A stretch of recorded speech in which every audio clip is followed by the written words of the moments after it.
Punjabi radio USA ਸੁਣ ਰਹੇ ਸਾਰੇ ਹੀ ਮਾਣਯੋਗ ਅਤੇ ਸਤਿਕਾਰ ਸਰੋਤਿਆਂ ਨੂੰ ਪਿਆਰ ਸਤਿਕਾਰ ਸਰ ਨਿੱਕੀ ਜਿਹੀ ਸਤਿ ਸ੍ਰੀ ਅਕਾਲ ਜੀ ਨੂੰ ਆਖਦੇ ਹਾਂ। ਸੋ ਤੇ ਪ੍ਰੋਗਰਾਮ 'ਚ ਆਪ ਸਭ ਦਾ ਸਵਾਗਤ ਹੈ। ਅਪਡੇਟ ਅਮਰੀਕਾ ਲੈ ਕੇ ਹਾਜ਼ਰ ਹੋ ਚੁੱਕੇ ਹਾਂ। ਮੈਂ ਰਾਜਕਰਨਵੀਰ ਸਿੰਘ ਜੁੜ ਚੁੱਕੇ ਨੇ ਮੇਰੇ ਨਾਲ ਹਰਜੋਤ ਸਿੰਘ ਖਾਲਸਾ ਜੀ ਨੂੰ ਸਵਾਗਤ ਹੈ। ਸਤਿ ਸ੍ਰੀ ਅਕਾਲ ਜੀ। ਸਤਿ ਸ਼੍ਰੀ ਅਕਾਲ, ਧੰਨਵਾਦ ਜੀ ਆਇਆਂ ਨੂੰ। ਪੰਜਾਬੀ ਰੇਡੀਓ USA ਦੇ ਜਿੰਨੇ ਵੀ ਸਰੋਤੇ ਸਾਡੇ ਸਾਰੇ ਹੀ AM ਸਟੇਸ਼ਨਸ, FM ਸਟੇਸ਼ਨਸ, ਘਰਾਂ ਦੇ ਵਿੱਚ ਰੇਡੀਓ ਸੈਟਸ ਦੇ ਰਾਹੀਂ, ਟੈਲੀਫੋਨ ਦੇ ਰਾਹੀਂ, ਫੇਸਬੁੱਕ, YouTube ਤੇ ਲਾਈਵ ਦੇਖ ਰਹੇ ਹੋ, ਸੁਣ ਰਹੇ ਹੋ, ਸਾਰਿਆਂ ਨੂੰ ਜੀ ਆਇਆਂ ਨੂੰ ਤੇ ਬਹੁਤ ਹੀ ਪਿਆਰ ਤੇ ਸਤਿਕਾਰ ਭਰੀ ਸਤਿ ਸ਼੍ਰੀ ਅਕਾਲ। ਸਰੋਤਿਓ, ਅੱਜ ਜਨਵਰੀ ਦੀ 10 ਤਰੀਕ ਆ, ਦਿਨ ਬੁੱਧਵਾਰ ਆ। ਤੁਹਾਡੇ ਲਈ ਸਵੇਰ ਦਾ ਅਪਡੇਟ ਅਮਰੀਕਾ ਪ੍ਰੋਗਰਾਮ ਲੈ ਕੇ ਹਾਜ਼ਰ ਹੋਏ ਆ। ਸਾਡੇ ਅੱਜ ਦੇ ਇਸ ਪ੍ਰੋਗਰਾਮ ਨੂੰ ਸਪਾਂਸਰ ਕਰਦੇ ਨੇ ਖਾਲਸਾ ਇੰਸ਼ੋਰੈਂਸ ਏਜੰਸੀ, ਜਿਨ੍ਹਾਂ ਦੇ ਕੋਲੋਂ ਹਰ ਇੱਕ ਤਰੀਕੇ ਦੀ ਇੰਸ਼ੋਰੈਂਸ ਕਰਵਾ ਸਕਦੇ ਹੋ। ਇੰਸ਼ੋਰੈਂਸ ਬਾਰੇ ਪਤਾ ਕਰਨ ਲਈ ਕਾਲ ਕਰ ਸਕਦੇ ਹੋ ਨੰਬਰ 408 272 2500 ਦੇ ਉੱਤੇ। ਟਿਰਕੀਆਣਾ ਇਮੀਗ੍ਰੇਸ਼ਨ ਲਾ ਫਰਮ US ਇਮੀਗ੍ਰੇਸ਼ਨ ਦਾ ਹੋਵੇ ਕਿਸੇ ਵੀ ਤਰੀਕੇ ਦਾ ਕੰਮ, ਕਾਲ ਅਟੈਂਡੀ ਜੇ ਟਿਰਕੀਆਣਾ 415 909 0503 ਦੇ ਉੱਤੇ। Manjeet Singh Kalar, Avtar Singh Manzil Clovis, Satnam Singh, Amarjit Singh Dosanjh, Sunny Purewal university, Lakhvir Singh Samra Texas, Gurmel Singh Bakersfield, Harnek Singh Pabla Renton Washington, H&M oil Ontario California, Harjit Singh Lathrop, Gurdev Singh Sohal Antelope, Gurmel Singh Balbir Bassi Elk Grove, Karnail Singh Randhawa Turlock, Gurnek Singh Bagri Fresno, Dharam Singh Raminder Basra Bakersfield, Major Singh Sidhu, Vinder Dhaliwal, Nachhattar Singh Gill Bakersfield, Grewal travel services university, ਜਿਨ੍ਹਾਂ ਦੇ ਕੋਲੋਂ ਤੁਸੀਂ tax, payroll, visa, OCI card, passport ਦੀਆਂ ਸਰਵਿਸਿਜ਼ ਲੈ ਸਕਦੇ ਹੋ। ਕਾਲ 530 751 7605। ਇਹਨਾਂ ਸਾਰਿਆਂ ਦਾ ਧੰਨਵਾਦ। ਜੇ ਤੁਸੀਂ ਕੋਈ ਹੋਰ ਵੀ ਜਣਾ ਇਸ ਪ੍ਰੋਗਰਾਮ ਨੂੰ ਸਪਾਂਸਰ ਕਰਨਾ ਚਾਹੁੰਦੇ ਹੋ, ਸੰਪਰਕ ਕਰ ਸਕਦੇ ਹੋ 408 722 7698। ਅੱਜ ਦੀਆਂ ਖਬਰਾਂ ਵੱਲ ਆਈਏ ਤੇ US ਤੇ UK ਦੀ ਨੇਵੀ ਨੇ ਜੋ ਹੌਥੀ ਦੇ ਮਿਲੀਟੈਂਟਸ ਹੈਗੇ ਆ, ਉਹਨਾਂ ਨੂੰ ਜਿਹੜਾ ਆ ਅਟੈਕ ਕੀਤਾ ਆ, ਕਿਉਂਕਿ ਰੈੱਡ ਸੀ ਸ਼ਿਪਿੰਗ ਦੇ ਜਿਹੜੇ ਕੰਟੇਨਰਸ ਹੈਗੇ ਆ, ਸ਼ਿਪ ਹੈਗੇ ਆ, ਉਹਨਾਂ ਦੇ ਉੱਤੇ ਹੌਥੀਜ਼ ਵੱਲੋਂ 21 ਡਰੋਨਸ ਤੇ ਮਿਜ਼ਾਈਲਸ ਦੇ ਨਾਲ ਅਟੈਕ ਕੀਤਾ ਗਿਆ। ਅਮਰੀਕਾ ਪਹਿਲਾਂ ਤੋਂ ਹੀ ਕਹਿ ਰਿਹਾ ਆ ਵੀ ਇਹ ਜਿਹੜੇ ਹੌਥੀਜ਼ ਰੈਵਲਸ ਹੈਗੇ ਆ ਯੈਮਨ ਦੇ, ਇਹਨਾਂ ਨੂੰ ਈਰਾਨ ਸਪੋਰਟ ਕਰ ਰਿਹਾ ਹੈਗਾ। UK ਦੇ ਡਿਫੈਂਸ ਸੈਕਟਰੀ ਗ੍ਰੈਂਟ ਸ਼ੈਪਸ ਨੇ ਇਹ ਕਿਹਾ ਵੀ ਅਸੀਂ ਦੋਨਾਂ ਮੁਲਕਾਂ ਨੇ ਰਲ ਕੇ ਜਿਹੜਾ ਆ ਉਹਨਾਂ ਦਾ ਜੋ ਅਟੈਕ ਕੀਤਾ ਸੀ ਉਸ ਨੂੰ ਰੋਕਿਆ ਹੈਗਾ, ਤੇ ਇਹਦੇ ਵਿੱਚ ਕੋਈ ਸ਼ੱਕ ਨਹੀਂ ਹੈ ਵੀ ਈਰਾਨ ਇਸ ਦੇ ਪਿੱਛੇ ਹੈਗਾ। ਹੌਥੀਜ਼ ਨੇ 26 ਦੇ ਕਰੀਬ ਜਿਹੜੇ ਅਟੈਕ ਕੀਤੇ ਆ ਕਮਰਸ਼ੀਅਲ ਸ਼ਿਪਿੰਗ ਦੇ ਉੱਤੇ ਰੈੱਡ ਸੀ ਦੇ ਵਿੱਚ 19 ਨਵੰਬਰ ਤੋਂ ਲੈ ਕੇ ਹੁਣ ਤੱਕ। ਇਹ US ਦੀ ਜਿਹੜੀ ਮਿਲਟਰੀ ਆ ਉਹ ਕਹਿ ਰਹੀ ਆ। ਪਹਿਲਾਂ ਇਹ ਕਹਿੰਦੇ ਸੀ ਵੀ ਜੋ ਇਜ਼ਰਾਈਲ ਵੱਲੋਂ ਗਾਜ਼ਾ ਸਟ੍ਰਿਪ ਦੇ ਵਿੱਚ ਬੰਬਾਰਡਮੈਂਟ ਹੋਈ ਆ ਉਹਦੇ ਕਰਕੇ ਅਸੀਂ ਕਰ ਰਹੇ ਹਾਂ, ਤੇ ਹੁਣ ਉਹਨਾਂ ਨੇ ਇਹ ਕਿਹਾ ਵੀ ਪਿਛਲੇ ਕੁਝ ਦਿਨ ਪਹਿਲਾਂ ਅਮਰੀਕਾ ਨੇ ਹੌਥੀ ਦੇ ਕੁਝ ਮਿਲੀਟੈਂਟਸ ਜੋ ਆ ਉਹਨਾਂ ਨੂੰ ਇੱਕ ਬੋਟ ਦੇ ਰਾਹੀਂ ਜਾ ਕੇ ਉੱਥੇ ਮਾਰ ਦਿੱਤਾ ਸੀ। ਸੋ ਅਸੀਂ ਉਸ ਦਾ ਵੀ ਜਿਹੜਾ ਬਦਲਾ ਲੈ ਰਹੇ ਹੈਗੇ ਆ। ਸੋ ਇਸ ਅਟੈਕ ਦੇ ਵਿੱਚ ਕਿਸੇ ਦੇ ਕੋਈ ਫੱਟੜ ਹੋਣ ਦੀ ਖਬਰ ਤਾਂ ਨਹੀਂ ਆਈ ਹੈਗੀ, ਪਰ US ਦੇ ਜਿਹੜੇ ਸ਼ਿਪਸ ਆ ਉਹਨਾਂ ਨੂੰ ਟਾਰਗੇਟ ਕੀਤਾ ਗਿਆ, ਤੇ ਇਹਦਾ ਜਿਹੜਾ ਅਸਰ ਆ ਇਹ US ਦੀ ਇਕਨੋਮੀ ਤੇ ਹੋਰ ਵੀ ਜ਼ਿਆਦਾ ਪਊਗਾ, ਕਿਉਂਕਿ ਜੇ ਇੰਨੇ ਜ਼ਿਆਦਾ ਸ਼ਿਪ ਆ ਉੱਥੇ ਫਸੇ ਹੋਏ ਆ, ਲੰਘ ਨਹੀਂ ਸਕਦੇ ਹੈਗੇ, ਤੇ ਇਹਦਾ ਟਰੱਕਿੰਗ ਇੰਡਸਟਰੀ ਤੇ ਹੋਰ ਆਮ ਜਿਹੜੀਆਂ ਚੀਜ਼ਾਂ ਖਰੀਦਦੇ ਆ ਉਹ ਡਿਲੇ ਹੋਣੀਆਂ, ਕਿਉਂਕਿ ਜਿਹੜੇ ਇਹ ਸਮੁੰਦਰੀ ਬੇੜੇ ਆ ਉਹਨਾਂ ਦੇ ਵਿੱਚ ਬਹੁਤ ਸਾਰਾ ਜਿਹੜਾ ਸਮਾਨ ਆ ਬਾਕੀ ਮੁਲਕਾਂ ਤੋਂ ਜਿਹੜਾ USA ਪਹੁੰਚ ਰਿਹਾ ਹੈਗਾ। US ਸੈਂਟਰਲ ਕਮਾਂਡ ਨੇ ਜਿਹੜਾ ਉਹ ਦੱਸਿਆ ਵੀ ਇਹ ਜਿਹੜਾ ਹਮਲਾ ਆ ਹੌਥੀਜ਼ ਨੇ ਕੀਤਾ ਹੈ, ਇਹ 7 ਅਕਤੂਬਰ ਤੋਂ ਬਾਅਦ ਦੇ ਵਿੱਚ ਪਿਛਲੇ ਮਹੀਨੇ 2 ਮਹੀਨੇ ਤੋਂ ਲਗਾਤਾਰ ਜਿਹੜੇ ਹੌਥੀ ਤੇ ਰੈਬਲ ਆ ਉਹ ਇਸ ਲਾਲ ਸਾਗਰ ਦੇ ਵਿੱਚ, ਰੈੱਡ ਸੀ ਦੇ ਵਿੱਚ ਹਮਲੇ ਕਰ ਰਹੇ ਨੇ। ਰੀਸੈਂਟਲੀ ਪਿਛਲੇ ਸਾਲ ਦੇ ਦਸੰਬਰ ਮਹੀਨੇ ਦੇ ਵਿੱਚ US ਨੇ ਇੱਕ ਕੋਲੀਸ਼ਨ ਫੋਰਸ ਜਿਹੜੀ ਆ ਉੱਥੇ ਐਲਾਨੀ ਸੀ, ਜਿਸ ਦੇ ਵਿੱਚ 12 ਮੁਲਕ ਜਿਹੜੇ ਹੋਰ ਸਾਥ ਦੇ ਰਹੇ ਆ ਵੀ ਜਿਹੜੇ ਹਮਲਿਆਂ ਨੂੰ ਰੋਕਿਆ ਜਾਵੇ। ਸੋ ਅੱਜ US ਤੇ UK ਦੀਆਂ ਨੇਵੀਜ਼ ਦੇ ਦੁਆਰਾ ਉਹਨਾਂ ਦੇ ਦੁਆਰਾ ਜਿਹੜਾ ਇਸ ਨੂੰ ਰੋਕਿਆ ਗਿਆ ਹੈ। ਕਹਿੰਦੇ ਵੀ ਕਾਫੀ ਕੰਪਲੈਕਸ ਅਟੈਕ ਸੀਗਾ। ਈਰਾਨ ਦੁਆਰਾ ਜਿਹੜਾ ਬੈਕ ਕੀਤਾ ਜਾਂਦਾ ਆ ਇਹ ਹੌਥੀ ਰੈਬਲਸ ਆ ਉਹਨਾਂ ਨੂੰ। ਤੇ ਰੀਸੈਂਟਲੀ ਆਪਾਂ ਦੇਖਿਆ ਸੀ 2 ਵੀਕ ਪਹਿਲਾਂ ਜਿਹੜੇ ਹੌਥੀ ਸੀਗੇ, ਇਹਨਾਂ ਦੀ ਜਥੇਬੰਦੀ ਦੇ 3 ਬੇੜੇ, ਇਹਨਾਂ ਦੇ 3 ਜਿਹੜੀਆਂ ਬੇੜੀਆਂ ਆ ਉਹਨਾਂ ਨੂੰ ਵੀ ਨਸ਼ਟ ਕੀਤਾ ਗਿਆ ਸੀਗਾ। 2 US destroyer, F-18 fighter gents, ਜਿਹੜਾ ਮੇਨ ਉੱਥੇ USS ਆਈਜ਼ਨਹਾਵਰ ਜਿਹੜਾ 에ਅਰਕ੍ਰਾਫਟ ਕੈਰੀਅਰ ਆ, ਉਹਨਾਂ ਨੇ ਇਸ ਪੂਰੇ ਮਾਮਲੇ ਦੇ ਵਿੱਚ, ਇਸ ਪੂਰੇ ਹਮਲੇ ਦੇ ਵਿੱਚ ਜਿਹੜਾ ਆ ਉਹ ਰੋਕਿਆ ਹੈਗਾ ਆ। ਯੂਐਸ ਕਹਿ ਰਿਹਾ ਆ ਵੀ 55 ਮੁਲਕ ਅਜਿਹੇ ਨੇ ਜਿਨ੍ਹਾਂ ਦੇ ਡਾਇਰੈਕਟ ਕਨੈਕਸ਼ਨਸ ਨੇ ਤੇ ਸ਼ਿਪਸ ਦੇ ਵਿੱਚ, ਜਿਨ੍ਹਾਂ ਉੱਤੇ ਹਮਲੇ ਜਿਹੜੇ ਉਹ ਹੋ ਰਹੇ ਨੇ, ਚਾਹੇ ਉਹ ਸ਼ਿਪਸ ਦੇ ਉੱਤੇ ਆਪਣਾ ਸਟੇਟ ਦਾ ਜਿਹੜਾ ਝੰਡਾ ਲਾਉਣ ਦੇ ਲਈ ਆ, ਜਾਂ ਜਿਹੜੀ ਨੈਸ਼ਨੈਲਿਟੀ ਆ, ਲੋਕ ਜਿਨ੍ਹਾਂ ਦੇ ਇਨ੍ਹਾਂ ਸਮੁੰਦਰੀ ਬੇੜਿਆਂ 'ਚ ਕੰਮ ਕਰ ਰਹੇ ਆ, ਉਹਨਾਂ ਦੇ ਲਈ, ਜਾਂ ਸ਼ਿਪ ਦੇ ਓਰੀਜਨ ਤੇ ਡੈਸਟੀਨੇਸ਼ਨ ਤੇ ਵੈਸਲ ਦੀ ਓਨਰਸ਼ਿਪ ਨੂੰ ਜਿਹੜਾ ਉਹ ਲੈ ਕੇ। ਸੋ 55 ਮੁਲਕਾਂ ਦੇ ਵਿੱਚ ਇਸ ਟਾਈਮ ਕਹਿ ਲਓ ਵੀ ਹੜਕੰਪ ਜਿਹੜਾ ਆ ਉਹ ਮਚਿਆ ਪਿਆ ਹੈਗਾ ਆ। 9 ਦਸੰਬਰ ਤੋਂ ਕਹਿੰਦੇ ਲਗਾਤਾਰ ਹਾਊਥੀਜ਼ ਨੇ ਤਕਰੀਬਨ ਰੋਜ਼ਾਨਾ ਹੀ ਜਿਹੜੇ ਕਮਰਸ਼ੀਅਲ ਵੈਸਲਸ ਆ ਉਹਨਾਂ ਉੱਤੇ ਹਮਲੇ ਚਾਲੂ ਕੀਤੇ ਹੈਗੇ ਆ। ਜਿਹੜਾ ਮਾਈਸਰਕ ਜਿਹੜੀ ਇੱਕ ਬਹੁਤ ਵੱਡੀ ਸ਼ਿਪਿੰਗ ਕੰਪਨੀ ਆ, ਉਹਨਾਂ ਨੇ ਇਹ ਕਿਹਾ ਸੀ ਪਿਛਲੇ ਵੀਕ ਦੇ ਵਿੱਚ ਵੀ ਆਉਣ ਵਾਲੇ ਸਮੇਂ ਦੇ ਵਿੱਚ ਅਸੀਂ ਹਾਲ ਦੀ ਘੜੀ ਲਾਲ ਸਾਗਰ, ਰੈੱਡ ਸੀ ਤੇ ਸੁਏਜ਼ ਕਨਾਲ ਦੇ ਥਾਣੀ ਨਹੀਂ ਜਾਵਾਂਗੇ। ਸ਼ਾਇਦ ਅਫਰੀਕਾ ਦੇ ਉੱਤੋਂ ਦੀ ਵਲ ਕੇ ਜਾਣਾ ਹੈ, ਜਿਹਦੇ ਨਾਲ ਸਪਲਾਈ ਚੇਨ ਦੇ ਵਿੱਚ ਕਾਫੀ ਜ਼ਿਆਦਾ ਵਿਗਾੜ ਪੈ ਸਕਦਾ ਹੈ। ਜੀ। ਅਗਲੀ ਖਬਰ ਇਕਵਾਡੋਰ ਤੋਂ ਆ ਰਹੀ ਆ। ਇਕਵਾਡੋਰ ਯੂਜੂਅਲੀ ਬੜਾ ਪੀਸਫੁਲ ਮੁਲਕ ਰਿਹਾ ਇੱਕ ਟਾਈਮ ਦੇ ਉੱਤੇ। ਸਿੱਖਾਂ ਦੇ ਮੁਲਕ ਦੀ ਵੀ ਜਿਹੜੀ ਆ ਇਹਨਾਂ ਦੇ ਪ੍ਰੈਜ਼ੀਡੈਂਟ ਨੇ ਸਪੋਰਟ ਕੀਤੀ ਸੀ। ਤੇ ਇਕਵਾਡੋਰ ਦੇ ਵਿੱਚ ਇਸ time gang violence, drug violence ਬਹੁਤ ਜ਼ਿਆਦਾ ਵੱਧ ਗਈ ਹੈਗੀ ਆ। ਕੱਲ ਇੱਕ ਟੀਵੀ ਦੇ ਉੱਤੇ ਜਾ ਕੇ ਇੱਕ ਜੋ ਡਰੱਗ ਲਾਰਡਸ ਹੈਗੇ ਆ, ਉਹਨਾਂ ਨੇ ਕਬਜ਼ਾ ਕਰ ਲਿਆ। 15 ਮਿੰਟ ਲਗਾਤਾਰ ਗੰਨਾ ਦਿਖਾਲ ਕੇ ਉਹ ਟੀਵੀ ਦੇ ਉੱਤੇ ਲਾਈਵ ਕਵਰੇਜ ਦਿਖਾਲਦੇ ਰਹੇ। ਇੱਕ ਉੱਥੇ ਦਾ ਬਹੁਤ ਹੀ ਖਤਰਨਾਕ ਜੋ ਗੈਂਗ ਲੀਡਰ ਵੀ ਆ, ਡਰੱਗ ਲਾਰਡ ਵੀ ਆ, ਅਡੋਲਫੋ ਮੇਸੀਅਸ, ਉਸਨੂੰ ਇੱਕ ਬਹੁਤ ਹੀ ਜੋ ਹਾਈ ਸਿਕਿਉਰਿਟੀ ਵਾਲੀ ਪ੍ਰਿਜ਼ਨ ਆ, ਹਾਈ ਫੈਸਿਲਿਟੀ ਜਿਹੜੀ ਆ, ਸਿਕਿਉਰਿਟੀ ਫੈਸਿਲਿਟੀ ਆ, ਉੱਥੇ ਟ੍ਰਾਂਸਫਰ ਕਰਨਾ ਸੀ, ਪਰ ਉਹ ਉੱਥੇ ਭੱਜ ਗਿਆ। ਅੱਜ ਤੱਕ ਉਹ ਲੱਭਿਆ ਨਹੀਂ ਹੈਗਾ। ਇਕਵਾਡੋਰ ਦੇ ਜੋ ਪ੍ਰੈਜ਼ੀਡੈਂਟ ਡੈਨੀਅਲ ਨਬੋਆ ਆ, ਉਹਨਾਂ ਨੇ 60 ਦਿਨਾਂ ਦੀ ਸਟੇਟ ਆਫ ਐਮਰਜੈਂਸੀ ਇਸ ਕਰਕੇ ਉੱਥੇ ਡਿਕਲੇਅਰ ਕਰਤੀ ਆ। ਉਹ ਕਹਿੰਦੇ ਵੀ ਮੈਂ ਡਰੱਗ ਲਾਰਡਸ ਨੂੰ ਤੇ ਜਿਹੜੇ ਗੈਂਗ ਵਾਇਲੈਂਸ ਕਰਦੇ ਆ, ਉਹਨਾਂ ਨੂੰ ਟੋਟਲੀ ਜਿਹੜਾ ਆ ਫਿਨਿਸ਼ ਕਰਨਾ ਹੈਗਾ। ਬਿਲਕੁਲ। ਹਿੰਸਾ ਦੇ ਵਧਣ ਤੋਂ ਬਾਅਦ ਦੇ ਵਿੱਚ ਇਹੀ ਜਿਹੜੇ ਪ੍ਰੈਜ਼ੀਡੈਂਟ ਇਕਵਾਡੋਰ ਦੇ ਡੈਨੀਅਲ ਨਬੋਆ, ਉਹਨਾਂ ਨੇ ਜਿਹੜੀ ਡਿਕਰੀ ਸੀਗੀ, ਜਿਹੜੇ 20 ਡਰੱਗ ਕਾਰਟਲਸ ਆ ਉਹਨਾਂ ਨੂੰ ਟੈਰਰਿਸਟ ਗਰੁੱਪ ਕਰਨ ਵਾਲੀ, ਉਸ ਨੂੰ ਰਿਵਾਈਜ਼ ਕੀਤਾ ਆ। ਉਹਦੇ ਵਿੱਚ ਉਹਨਾਂ ਨੇ ਮਿਲਟਰੀ ਨੂੰ ਹੁਣ ਅਧਿਕਾਰ ਦਿੱਤੇ ਆ ਵੀ ਇਹਨਾਂ ਨੂੰ ਨਿਊਟਰਲਾਈਜ਼ ਕੀਤਾ ਜਾਵੇ।